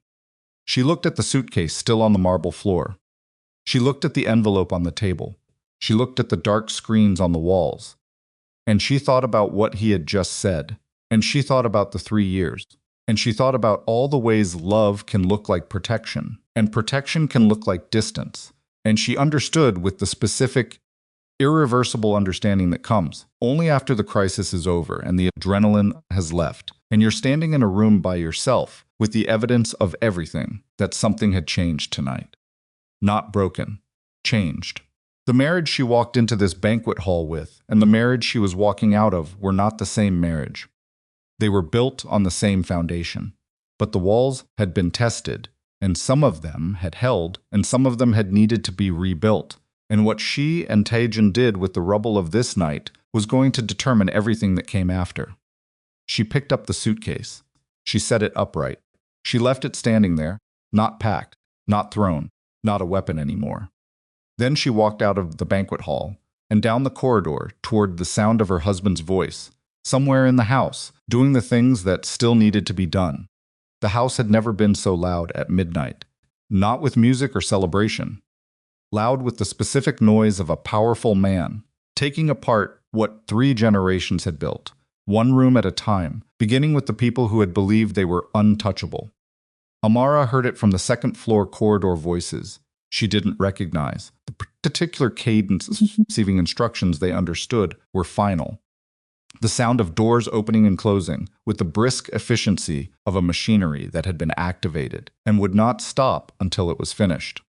She had followed the sound of Tae-jun's voice toward the east wing and found herself in the corridor outside his private office, which was occupied, which had 4 of his senior security details standing outside the door in positions that made very clear that nobody was entering without specific clearance. She stopped. One of the men looked at her. He stepped aside immediately and opened the door without being asked. She was, apparently, on whatever list existed in his head. That fact registered somewhere underneath everything else she was carrying, small and significant at the same time. She went in. The office was a room she had been in, perhaps 5 times in 3 years. It was Tae-jun's real space, not the formal study he used, for meetings with people he wanted to impress, but the actual room where he worked, which meant it had the particular organized disorder of a mind that operated at speed. 2 screens active on the main desk. A man she recognized as his chief legal counsel standing near the window, with a phone pressed to his ear. His security chief, Cho Byung-won, at the secondary table with a laptop and 3 open folders. Tae-jun was at the main desk. He was still in the black suit. He had removed the jacket. He was reading something on the primary screen with the focused stillness of a man who has compartmentalized everything that is not immediately relevant and will Deal with the rest later. And Amara knew, because she knew him, that the compartmentalization was not suppression. It was sequence. He would deal with this first, because this was the thing that required immediate action, and then he would deal with the grief, because grief required a different kind of space. He looked up when she entered. He said, "Are you all right?" "Yes," she said. "What's happening?" Tae-jun's access to the organization's financial systems has been revoked. As of 11 minutes ago, Tae-jun said. He said it the way he said operational information, flat, precise, the affect of a man reporting rather than reacting. His position as director of the Legitimate Holdings Division is terminated effective tonight. The documentation package goes to the Financial Crimes Authority in the morning. He'll fight it, Amara said. He'll try, Tae-jun said. He doesn't have the relationships he thinks he has. The men he's been cultivating for the last 2 years. He paused. He made a small sound that wasn't quite contempt. They were in that banquet hall tonight. They heard the recordings. Nobody is going to stand behind him now. Cho looked up from the laptop. He had the expression of a man who had spent the evening executing a plan he had not been told about until 3 hours ago and was now processing the scope of what he'd helped put in motion. The secondary accounts, Cho said.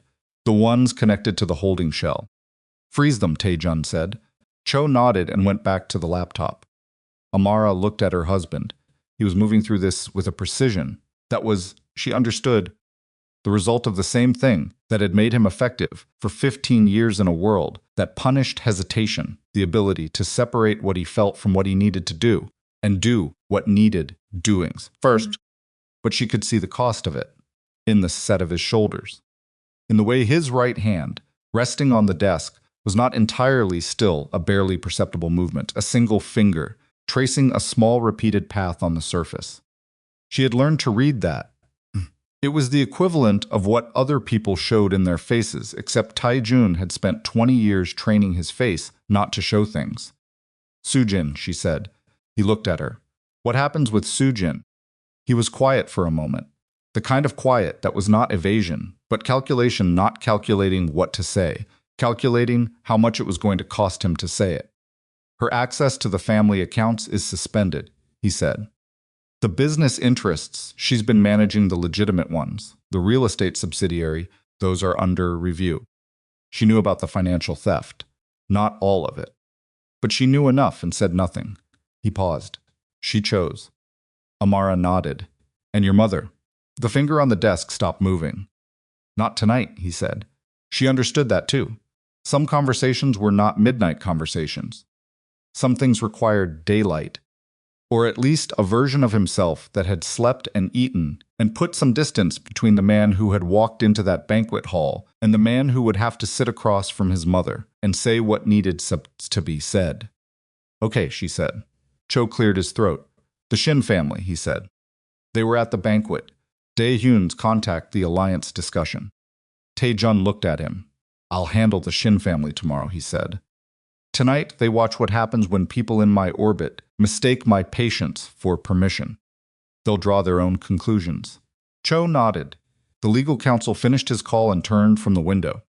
The filing can be ready by 7, he said. 5, Tae-jun said. A pause. 5 is difficult. 5, Tae-jun said again. Not louder.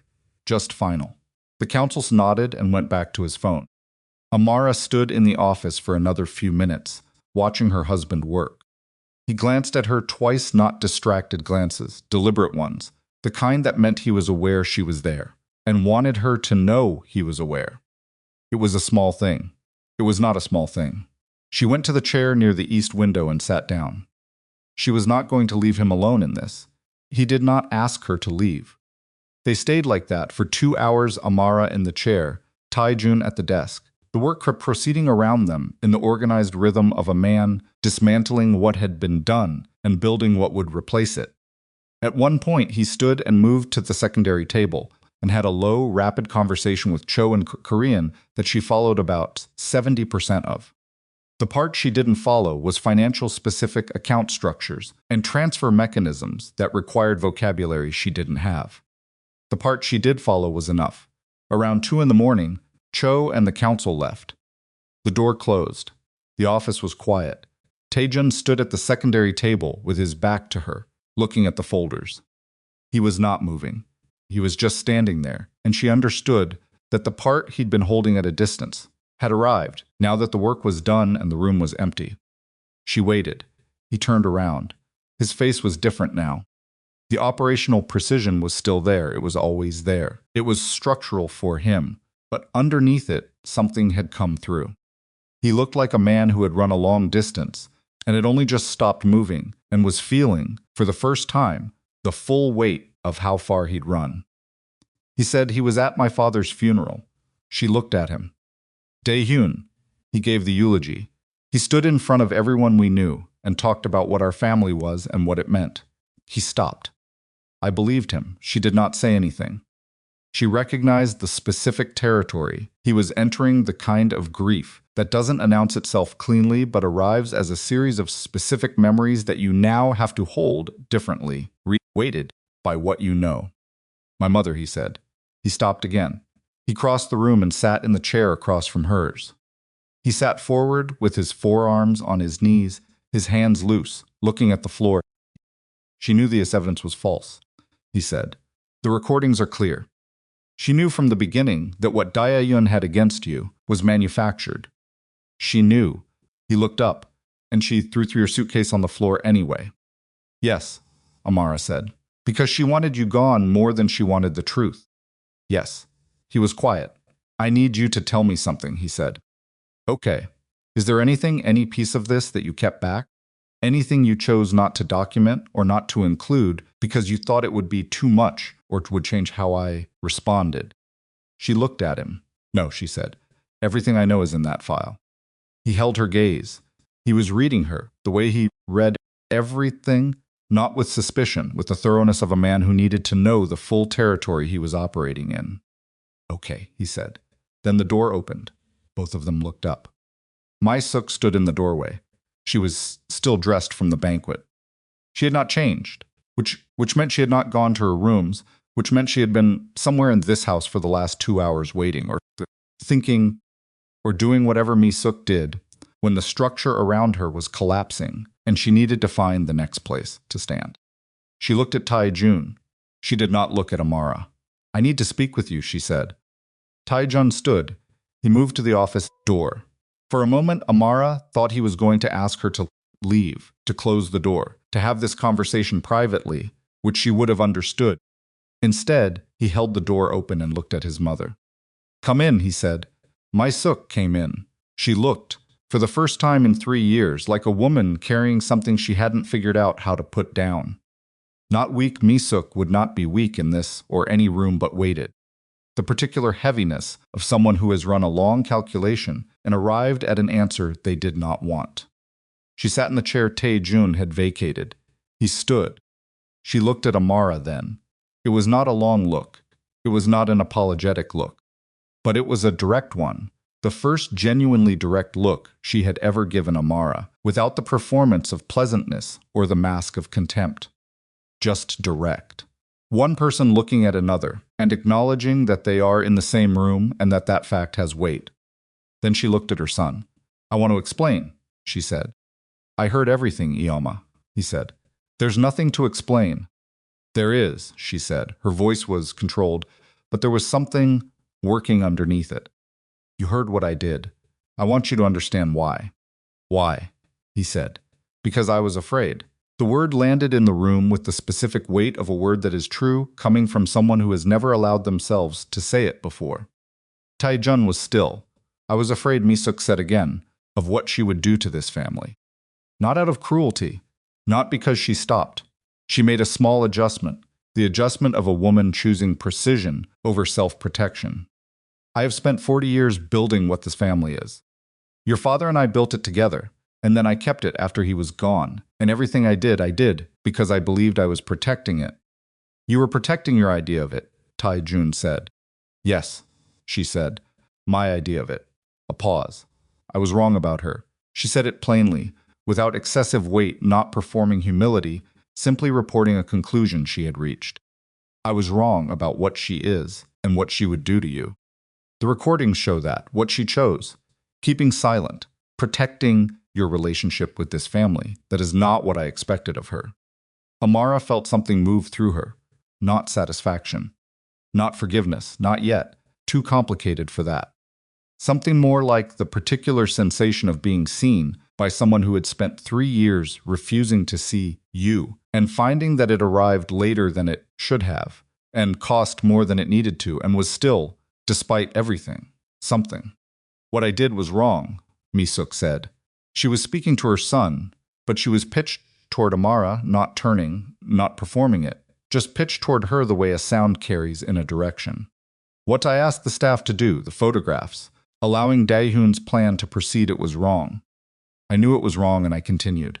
Silence. Why, Tae-jun said again. Same word, different weight. Because stopping meant admitting I had been wrong from the beginning, Mi-suk said. And I did not know how to do that. The office was very quiet. Tae-jun looked at his mother for a long time. His face was doing several things, at once love and fury and grief and the specific exhaustion of a man who has discovered in the span of one evening that the foundations of his childhood were not what he thought they were, and who is now deciding what to do with the structure that was built on those foundations. I can't fix what you did, he said finally. Neither can you. It happened. Amara lived in this house for 3 years with what you did to her, and she lived with it alone because she was trying to protect me from knowing. Mi-suk's jaw tightened. What I can do, Tae-jun said, is decide what happens next. And what happens next is this. You will leave the family businesses. Every position, every seat, every decision-making role you currently hold. Tonight, effective immediately. Mi-suk's breath caught. Barely, just barely. Tae-jun, this is not negotiable, he said. It's not punishment. It's the consequence of what you chose. You used the family's resources to orchestrate a campaign against my wife. You don't get to remain in control of the resources you weaponized. This family is not at risk, he said. I am the family's head. I have been for 6 years. You know that. The businesses will continue. But not under your hand. Not after this. Mi-suk was silent. Tae-jun moved toward the door. You can stay in the east wing, he said. Until you've decided where you want to go. I'm not putting you out of your home. He stopped at the door. He didn't turn fully. His voice, when he continued, had changed, not softened. Exactly, but the operational edge had come off it, and underneath was something raw and tired and real. You're my mother, that doesn't go away. But right now, I can't be in the same room as you and feel what I'm supposed to feel for you. I need time. He left. The door did not slam. It closed quietly. Amara and Mi-suk were alone. Amara had not planned for this. She had not prepared for this specific configuration of the evening, the two of them in this room, without Tae-jun, without the buffer of his presence, or the structure of his authority. Mi-suk sat in the chair and looked at the closed door for a moment. Then she looked at Amara. He won't forgive me easily, she said. No, Amara said, but he will forgive me eventually. Amara considered that. I think that depends on what you do next. Mi-suk looked at her with the evaluating attention. She'd always had the attention that Amara had spent 3 years feeling like a judgment and was now able to see for what it also was. The way a woman like Mi-suk engaged with people she was deciding to take seriously. You're not going to fight me, Mi-suk said. Not a question. I've never been fighting you, Amara said. That was always your war. I was just the territory. Something moved across Mi-suk's face. Yes, she said. I suppose you were. She stood. She crossed the room toward the door. She was still upright, still that architectural posture, but the weight was there, visible now in a way it hadn't been an hour ago. She stopped at the door. She didn't turn around. He was right, she said. About what you are. About what you did for him. A pause. I should have seen it sooner. She left. Amara sat alone in the office and let out a breath that seemed to come from somewhere much deeper than her lungs. She sat there for several minutes. Then she got up, because sitting still had stopped being something she could do, and she went to find her husband. She found him on the roof terrace. It was 3 a.m, the city below them doing what cities do, lit up and indifferent, moving on its own schedule, knowing nothing about what had happened in this house tonight. He was standing at the railing with his sleeves pushed up and his back to the door, and he did not turn when she came out, but he shifted his weight slightly to acknowledge her. She stood beside him. They looked at the city. She said nothing. He said nothing. She put her hand on the railing near his and felt him look at it, and then felt his hand cover hers. They stood like that. Below them in the city, things continued. Traffic and light and distance, and the ordinary ongoing machinery of lives that had no idea what the Kang family banquet hall had looked like 3 hours ago. "I have to go in tomorrow," he said early. "Okay," she said. "There will be calls. People who were at the banquet, wanting to understand what happened and where the organization stands. I know. It'll take weeks to fully stabilize." A pause. Tae-jun had relationships I'm still mapping. People who believed in the alliances he was building. Those conversations are going to be difficult. "I know," she said. He was quiet. "I should have been here," he said. She looked at him. "I was gone too much," he said. "I knew it, and I told myself the work required it, and maybe it did. But I left you in a house with people who—" He stopped.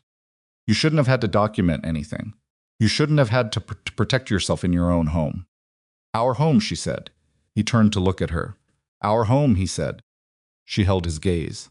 "I'm not asking you to apologize for the work," she said. "The work is what it is. I knew that when I married you, but I need you to hear this part." She turned to face him more fully. "I can handle hard. I can handle cold. I can handle people who don't like me and rooms that don't want me. I've been handling that my whole life. What I can't handle, what I won't keep handling, is doing it alone. Inside this marriage, that's the part that has to change." He was listening. She could see him, listening with the same quality of attention he brought to everything that mattered. Total, still, organizing what he was receiving. "When something is wrong," she said, "I will tell you. Even if I don't have 37 pieces of evidence. Even if all I have is the way a room feels when you're not in it. I'll tell you, and I'll trust you to do something with it." "Yes," he said. "And when I tell you," she said, "I need you to believe me the way you would believe someone who had never given you a reason not to. Not because I'm your wife, because I earned that." "You earned it a long time ago," he said. "I know," she said. "I just needed you to say it." He looked at her, the way he had looked at her at the wedding. The unguarded version. It was different now, older, she supposed, weathered by 3 years of being a real marriage in the world rather than an idea of a marriage, but it was still the same look underneath. The one that had no performance in it. "I'm sorry," he said. "For what you carried." She felt her throat tighten. "Okay," she said. "I mean it. I know you mean it," she said. "That's why it means something." He turned back to the railing, but he didn't remove his hand from hers. They stood on the roof terrace at 3 in the morning, and the city continued below them, and the house was quiet for the first time in what felt like years. And Amara felt the particular complicated exhaustion of a person who has been holding something very heavy for a very long time and has only just been allowed to set it down. She was not entirely done holding it yet. She knew that. The morning would bring its own weight, the calls, the reorganization, the long work of rebuilding what had been damaged not just in the organization, but in the marriage itself, between two people who had loved each other well in most of the ways that mattered, but had each, in their own way, failed to ask for what they needed. But the weight was shared now. That was different. That was the thing that had changed. She leaned slightly toward him, not dramatically, just the lean of a tired person toward something solid, and he adjusted his weight to receive it, not looking at her, just adjusting, the way you do with someone whose movements you know. The city spread out below them, lit and indifferent. The night for the first time felt navigable. Then her phone buzzed in her pocket. She had forgotten she'd left it on. She pulled it out, expecting Deja, who had been told to stand by, who must have been awake all night not knowing what had happened, who deserved a call and hadn't gotten one because the evening had moved faster than Amara's ability to report it. It was not Deja, it was a number she didn't recognize. She stared at it. It buzzed again. She looked at Tae-jun. He was already looking at her at the phone, at her face, reading both. "Who?" he said. "I don't know," she said, she answered. The voice on the other end was male, low, with an accent she placed immediately, as the particular flattened formality of someone speaking Korean as a second or third language, not a native accent, something layered over something else. "Mrs. Kang," the voice said. She said nothing. "I apologize for the hour," the voice said. "I think you'll want to hear what I have to say. My name is not important. What is important is that I was one of the investors Kang Tae-jun was courting over the past 18 months. And I want you to understand what happened tonight in that banquet hall was not the full picture." She felt Tae-jun's attention sharpening beside her. She angled the phone slightly and he moved to listen. "Mr. Kang's financial irregularities," the voice continued, "measured and deliberate, are considerably larger than what was presented tonight.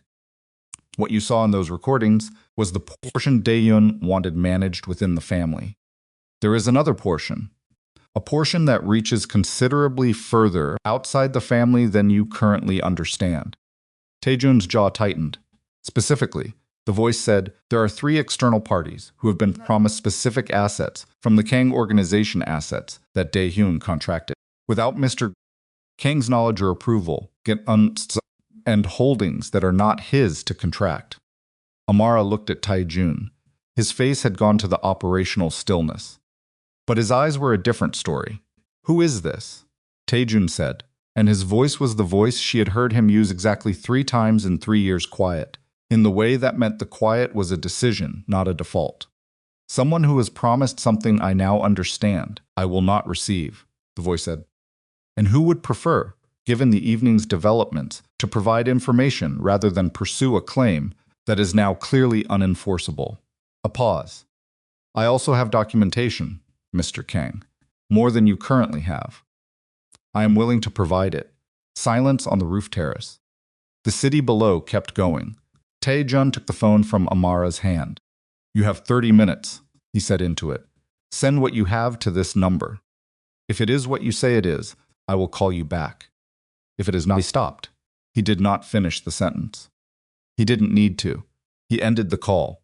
He stood with the phone in his hand, looking at the screen, and Amara watched his face process the new information, watched him calculate the scope of what this unknown caller was describing, watched the night, which had already cost more than any night should cost, expand further into territory that was not going to resolve quickly. She thought about what he'd said, considerably larger. 3 external parties, assets contracted without his knowledge. She thought about Tae-jun in the banquet hall, looking at the security screens, hands clasped white behind his back.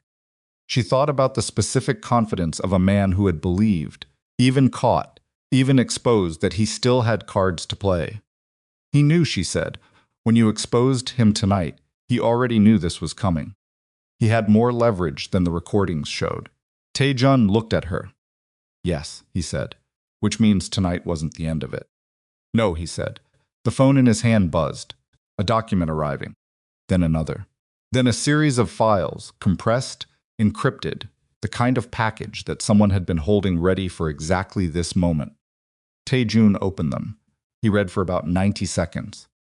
His face, when he looked up, was the expression she had learned to fear slightly, not because it meant he was in danger, but because it meant the danger was larger than she'd understood, and he was now in the place. He went when the danger was large. The place that was entirely competent and entirely cold, and had no room in it for anything else. "Go inside," he said. "Tay, please," he said. The please landing in a way it rarely did from him, not soft, not gentle, but real, stripped of the operational register. "I need you inside. I need you somewhere. I know you're safe while I deal with this." She looked at him. She wanted to argue. She felt the argument in her throat. She was not someone who was put inside, while the real things happened outside.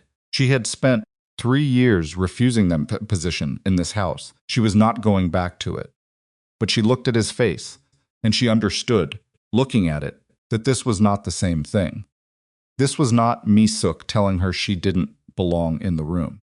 This was her husband, in a moment of genuine emergency, asking her to let him do the thing he was built to do, and asking her to trust that the distinction between those 2 things was real. She took a breath. "You'll tell me everything," she said. "Everything," he said. "Tonight. Not tomorrow, tonight." "Tonight," he said. She looked at him for one more moment. Then she went inside. She stood on the other side of the glass door and watched him raise the phone to his ear and begin to speak, and she felt the particular quality of waiting that was different from the waiting she'd been doing for 3 years. Not waiting alone, not waiting in silence, not waiting for something she had no power over. Waiting for a man who had promised to come back. She believed him. Outside on the terrace, Tae-jun spoke in a voice too low for her to hear through the glass, and the city below moved and lit up and didn't know, and the documentation files on his phone were opening one by one. And whatever Dae-hyun had built that was still standing was about to encounter the full and undivided attention of a man who had been provoked past the point of patience and had nothing left to protect except the person standing on the other side of the glass door. The other side of that door was where everything that mattered was. And Dae-hyun, wherever he was in that city, was about to find out what happened when a man like Kang Tae-jun stopped managing a problem and started. Tae-jun came inside at 4:47 in the morning. Amara heard the terrace door before she heard his footsteps, a particular sound, the slide and click of the glass panel, quiet enough that he was trying not to wake her if she'd fallen asleep. She had not fallen asleep. She was sitting on the floor of the office, with her back against the chair she'd occupied earlier, her knees drawn up, her phone in her lap, with Deja's number pulled up but not dialed. She had been trying to decide for the past hour whether calling Deja at this hour counted as necessary or was simply the impulse of a woman who needed to hear a familiar voice and was trying to dress it up as something more rational. She hadn't called. Tae-jun came through the office door and stopped when he saw her on the floor. She looked up at him. He looked, she thought, like a man who had aged 3 years and 3 hours. Not in a way that showed obviously he was still upright, still put together in the way that seemed structural for him, something in the spine that didn't yield regardless of the circumstance. But the lines around his eyes were deeper. His mouth had a set to it that she associated with extended expenditure of a kind that cost more than it looked like from the outside. He sat down on the floor beside her. He did not say anything immediately. He leaned his head back against the chair and looked at the ceiling, and let out a breath that seemed to come from somewhere he didn't usually allow himself to access. She waited. Dae-hyun contracted 3 external parties, he said, over 18 months, using assets from 2 of the legitimate holding companies as collateral for agreements he had no authority to make. He paused. The total exposure is significant, not catastrophic, but significant. It's going to take 6 to 8 months to unwind. Can it be unwound? She said. Yes, he said. It's not elegant and it's not cheap, but it can be done. Another pause. He was counting on the fact that, by the time I discovered it, he would have enough leverage inside the organization to negotiate from a position of strength.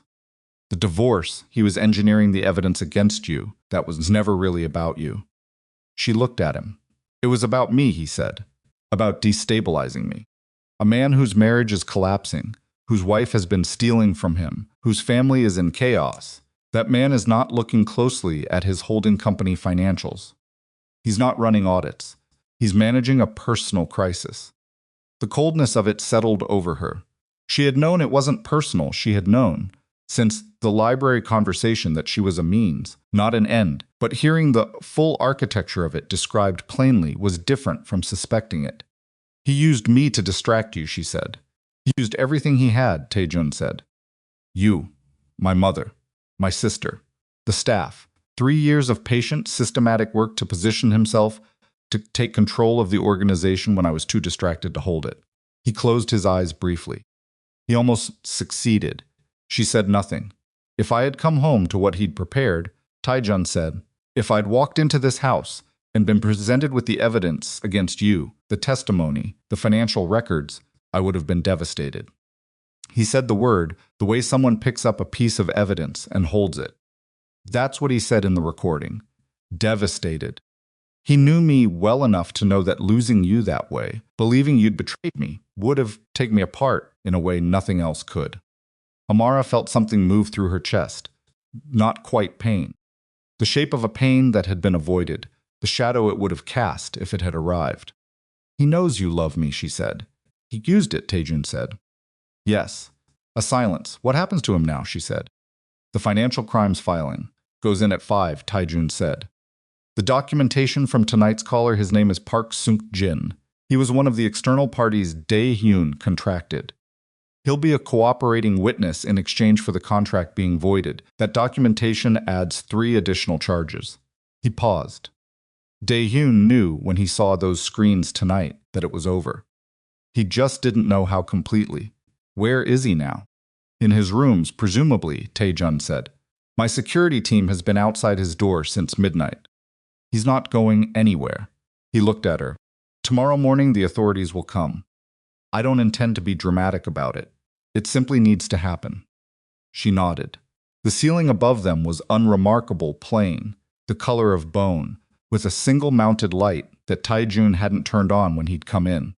The room was lit only by the ambient glow from the desk screens and the early morning light beginning barely to suggest itself at the edges of the window. You said you'd tell me everything, she said. I'm telling you. Is there more? He turned his head to look at her directly. Soo-jin knew about the external contracts, he said. Not the details. But she knew Dae-hyun was maneuvering for control, and she supported it because she believed he would give her a larger role in the organization than I had. He stopped. She was right about that. He would. I've been protecting her from the business because she's my sister, not because she couldn't handle it. She resented it. A pause. She chose poorly with that resentment. She's young, Amara said. He looked at her. She is, he said. She's also old enough to have made better choices. Both of those things are true. She nodded. And your mother? She said. He was quiet for a long moment. My mother, he said, is a woman who made one catastrophic error and spent 3 years compounding it because she didn't know how to stop. He said it without anger. With the specific exhaustion of someone who has processed a grief past its acute stage and arrived at something more permanent and less loud. She was not part of Dae-hyun's financial scheme, that I'm certain of. She didn't know the full scope of what he was doing.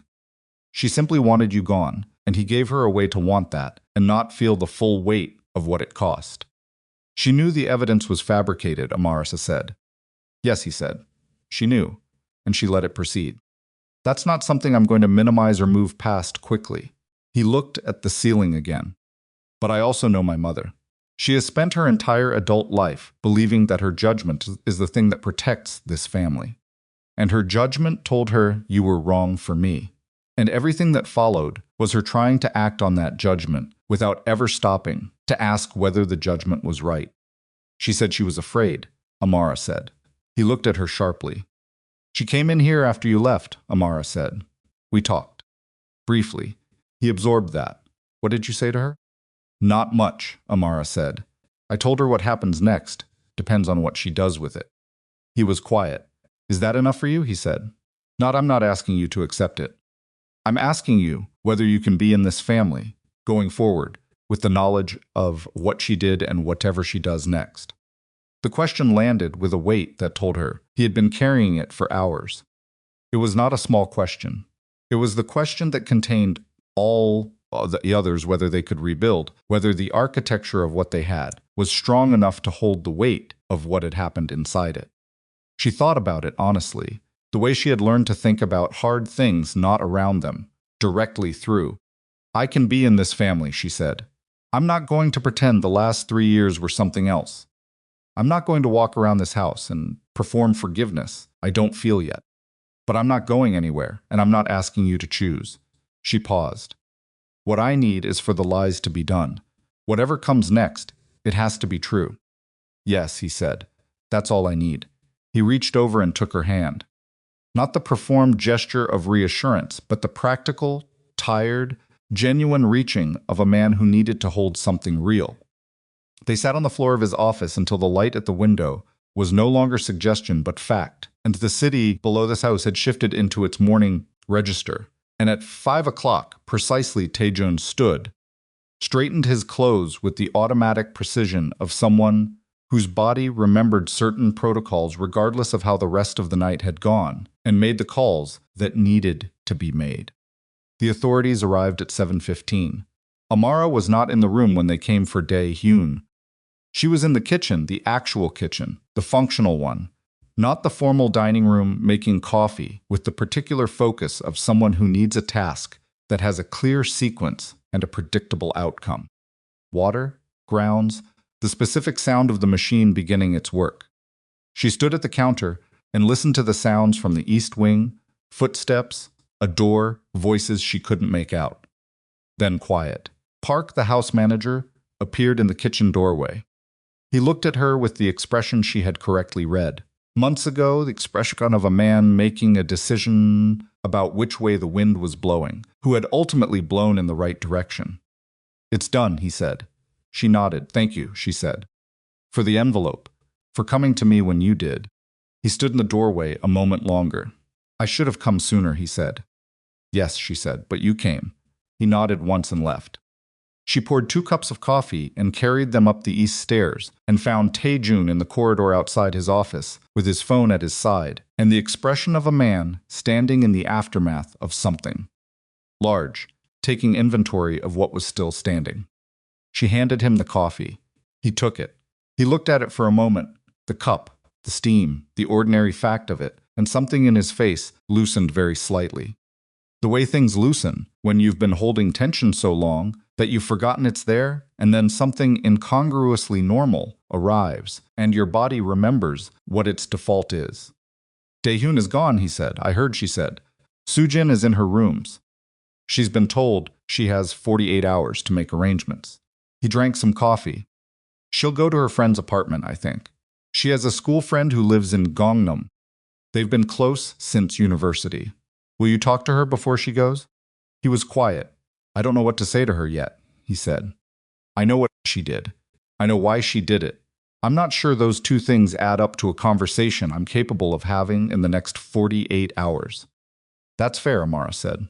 "Is it?" "She'll be there when you're ready," Amara said. "She's your sister. She'll wait." He looked at her. "You're being generous," he said. "I'm being realistic," she said. "She's 28, and she made bad choices for bad reasons, and she's going to have to live with the consequences. That's enough. I don't need her to suffer more than that." He looked at her for a long moment. "How are you doing that?" he said. "What?" He gestured slightly, searching for the word. "Reasonable. After everything." She thought about it. "I'm not reasonable," she said. "I'm exhausted. It looks similar from the outside." He almost smiled. "Almost, also," she said. "I won. I don't need to be angry anymore. Angry takes a lot of energy. And I've been spending that energy for 3 years, and I'd like to have some of it back." This time he did smile. It was small and tired, and the realest thing she had seen on his face in weeks. She finished her coffee. "I'm going to call Deja," she said. "She's been awake all night waiting." "Tell her thank you," he said. "Tell her yourself sometime." "I will," he said. He meant it. She could tell. He meant it the same way she could tell when he didn't. She went to find a quiet room. Deja picked up on the first ring.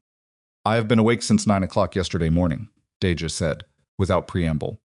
"I have consumed approximately 400 milligrams of caffeine. I need you to tell me everything." Amara sat down on the window seat in the small reading room at the end of the north corridor, the room she had made her own in the early months of the marriage, because it was the one room in the house that hadn't felt like it belonged to anyone else. And she looked out at the garden where the stone bench was, and she told Deja everything. It took 40 minutes. Deja did not interrupt much. When she did, it was for clarification, not reaction to questions of a woman who was building an accurate picture rather than performing surprise.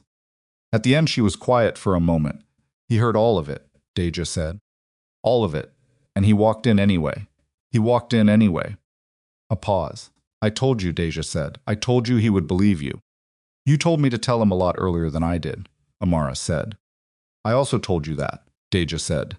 "But the important thing is I was right about the main part." Amara laughed. The laugh surprised her not because anything was funny exactly, but because it was available, which it hadn't been for a long time. "Yes," she said. "You were right about the main part." "Are you okay?" Deja said, quietly this time, the question underneath all the others. Amara considered it. "I'm going to be," she said. "Not yet. But I'm going to be." "That's enough," Deja said. "That's enough for right now." She talked to Deja for another 20 minutes about things that had nothing to do with the Kang family, a restaurant Deja had been to in Atlanta, the weather, a story about Deja's neighbor's dog that had no resolution and no point and was exactly what Amara needed. By the time she hung up, she felt, for the first time in months, like a person whose life had edges she could see.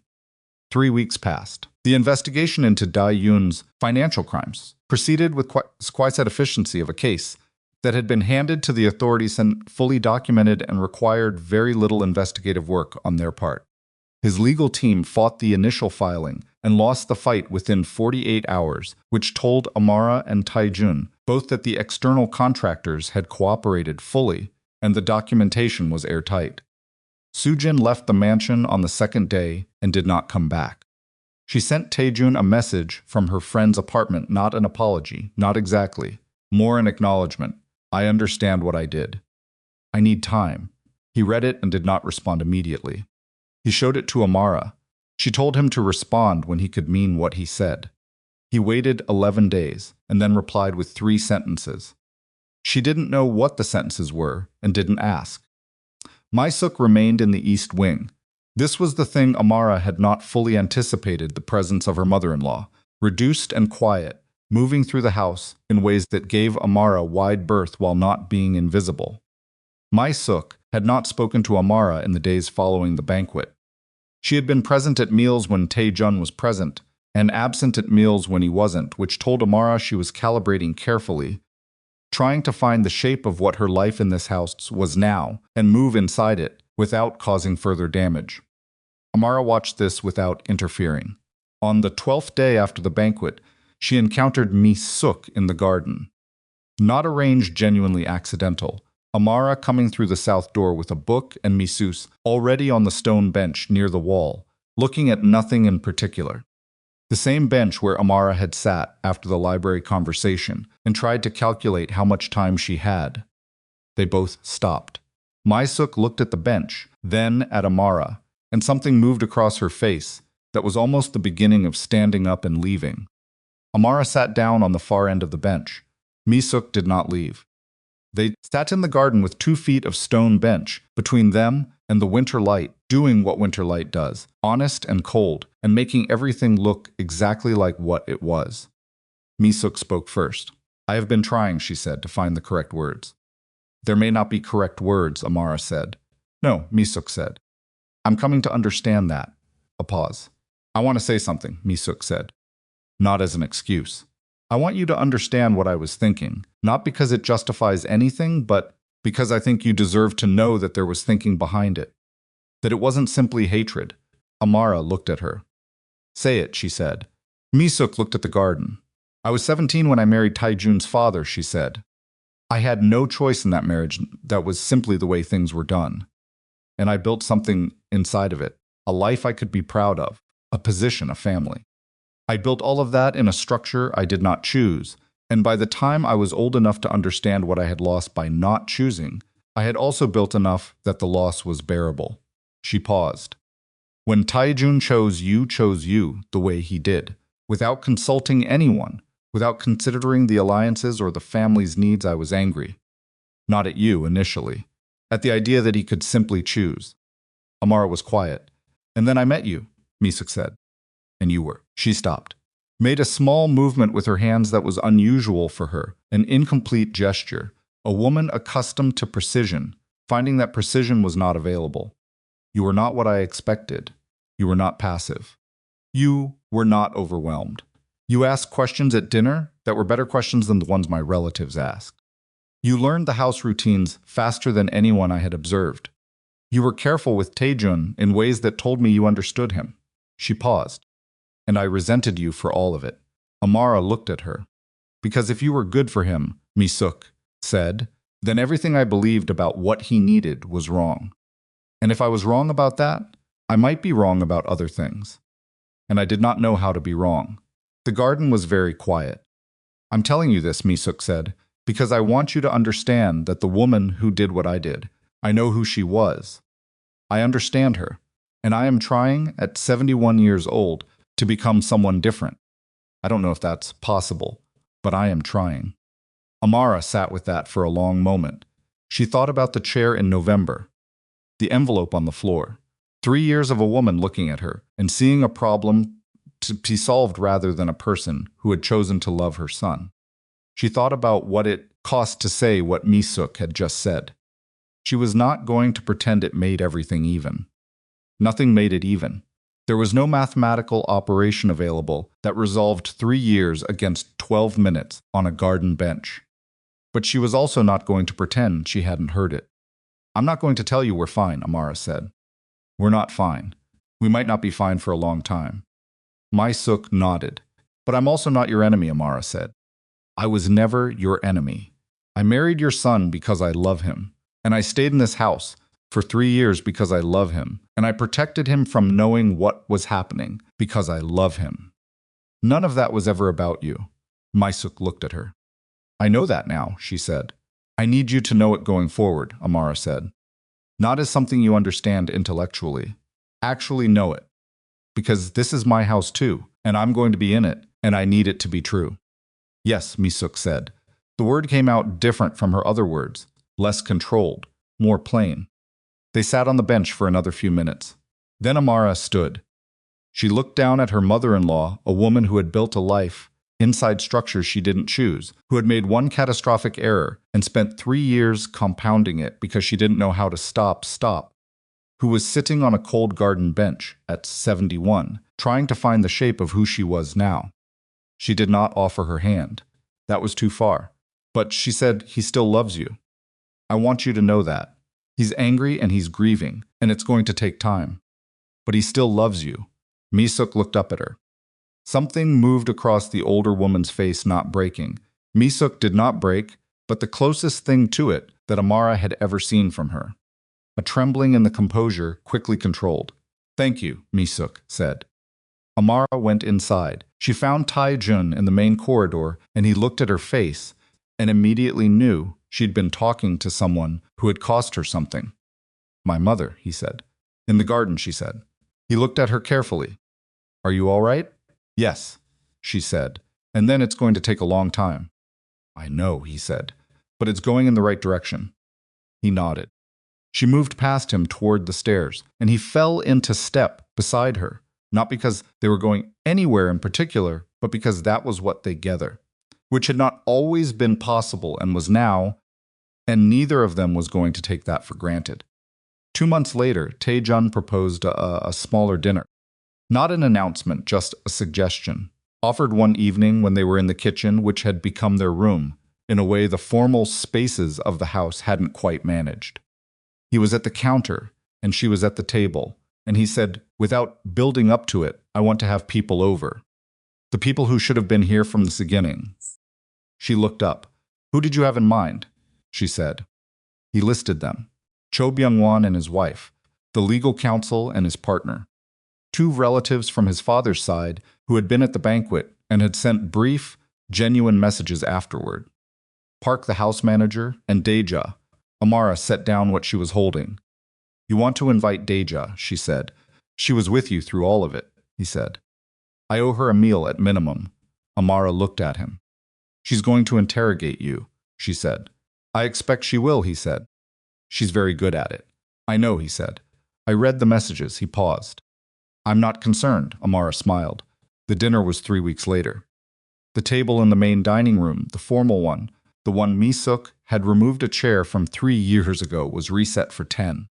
Amara had arranged the seating herself, which was a first, and she had done it without consulting anyone, or asking for approval, or wondering whether the arrangement was correct, according to some protocol she didn't know. She put herself beside Tae-jun, which was where she was going to sit, and she arranged everyone else around that fact. Mi-suk was not at the dinner. She had been invited. Amara had extended the invitation herself, which had cost her something small and real, and Mi-suk had declined with a brevity that was either tact or wisdom. Amara suspected both. Deja arrived at 7, and within 10 minutes had assessed the house, assessed Tae-jun, assessed Cho and his wife, and positioned herself at the dinner table with the contained alertness of someone who had been hearing about a situation for 3 years and had her own opinions about it. She sat next to Tae-jun. Amara watched from across the table as Deja turned to her husband and said to specific warmth that was Deja's version of a threat. So, you're the one she kept protecting. Tae-jun looked at her. Yes, he said. She protected you for 3 years, from knowing what was happening in your own house, Deja said. How does that make you feel? A silence at the table that was either uncomfortable or entertained, depending on the person. Like I failed her, he said. And like I need to spend a significant amount of time making sure I don't do it again. Deja held his gaze for a moment. Then she nodded, once, with the specific authority of a woman whose approval was not given easily and meant something when it arrived. Okay, she said. Good answer. The dinner was not perfect. Cho's wife didn't speak much English, and the translation chain across the table was occasionally chaotic. One of the relatives told a story that went on too long.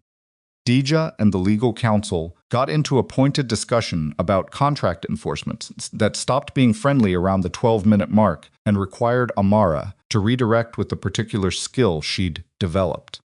Over years of managing rooms that needed managing. It was not perfect. It was real.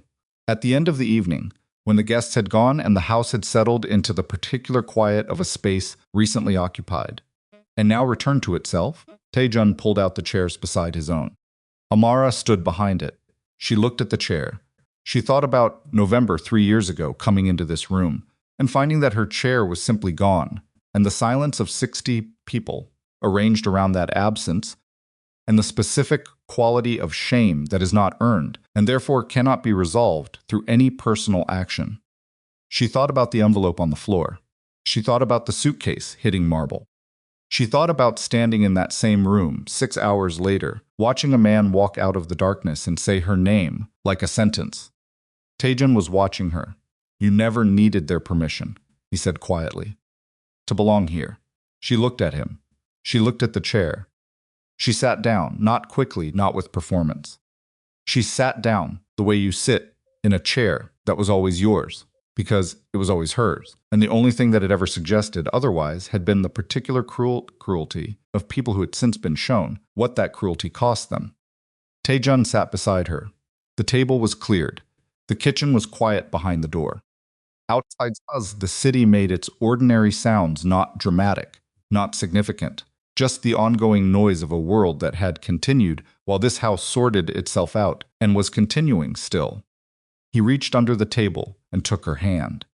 She felt his thumb move once, across her knuckles, a small movement, habitual, the kind of thing that happens in long marriages between people who have developed a private language made of very small gestures. She did not say anything. He did not say anything. There was nothing left to say that hadn't been said, and several things that were better left, as exactly this two people sitting at a table that belonged to them, in a house that belonged to them, with the full knowledge of what it had cost to arrive here, and the equally full knowledge that they had arrived.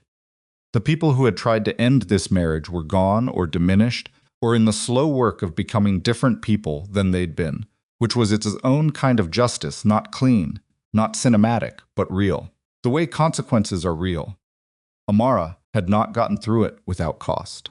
She carried things she would carry for a long time, the specific weight of 3 years of silence, the knowledge that she had protected her husband by keeping him in the dark, the understanding that love sometimes looked like self-sacrifice and sometimes looked like self-erasure, and the line between them was something she was still learning to see clearly.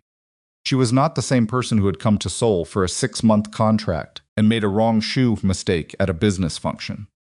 She was not entirely different from her either.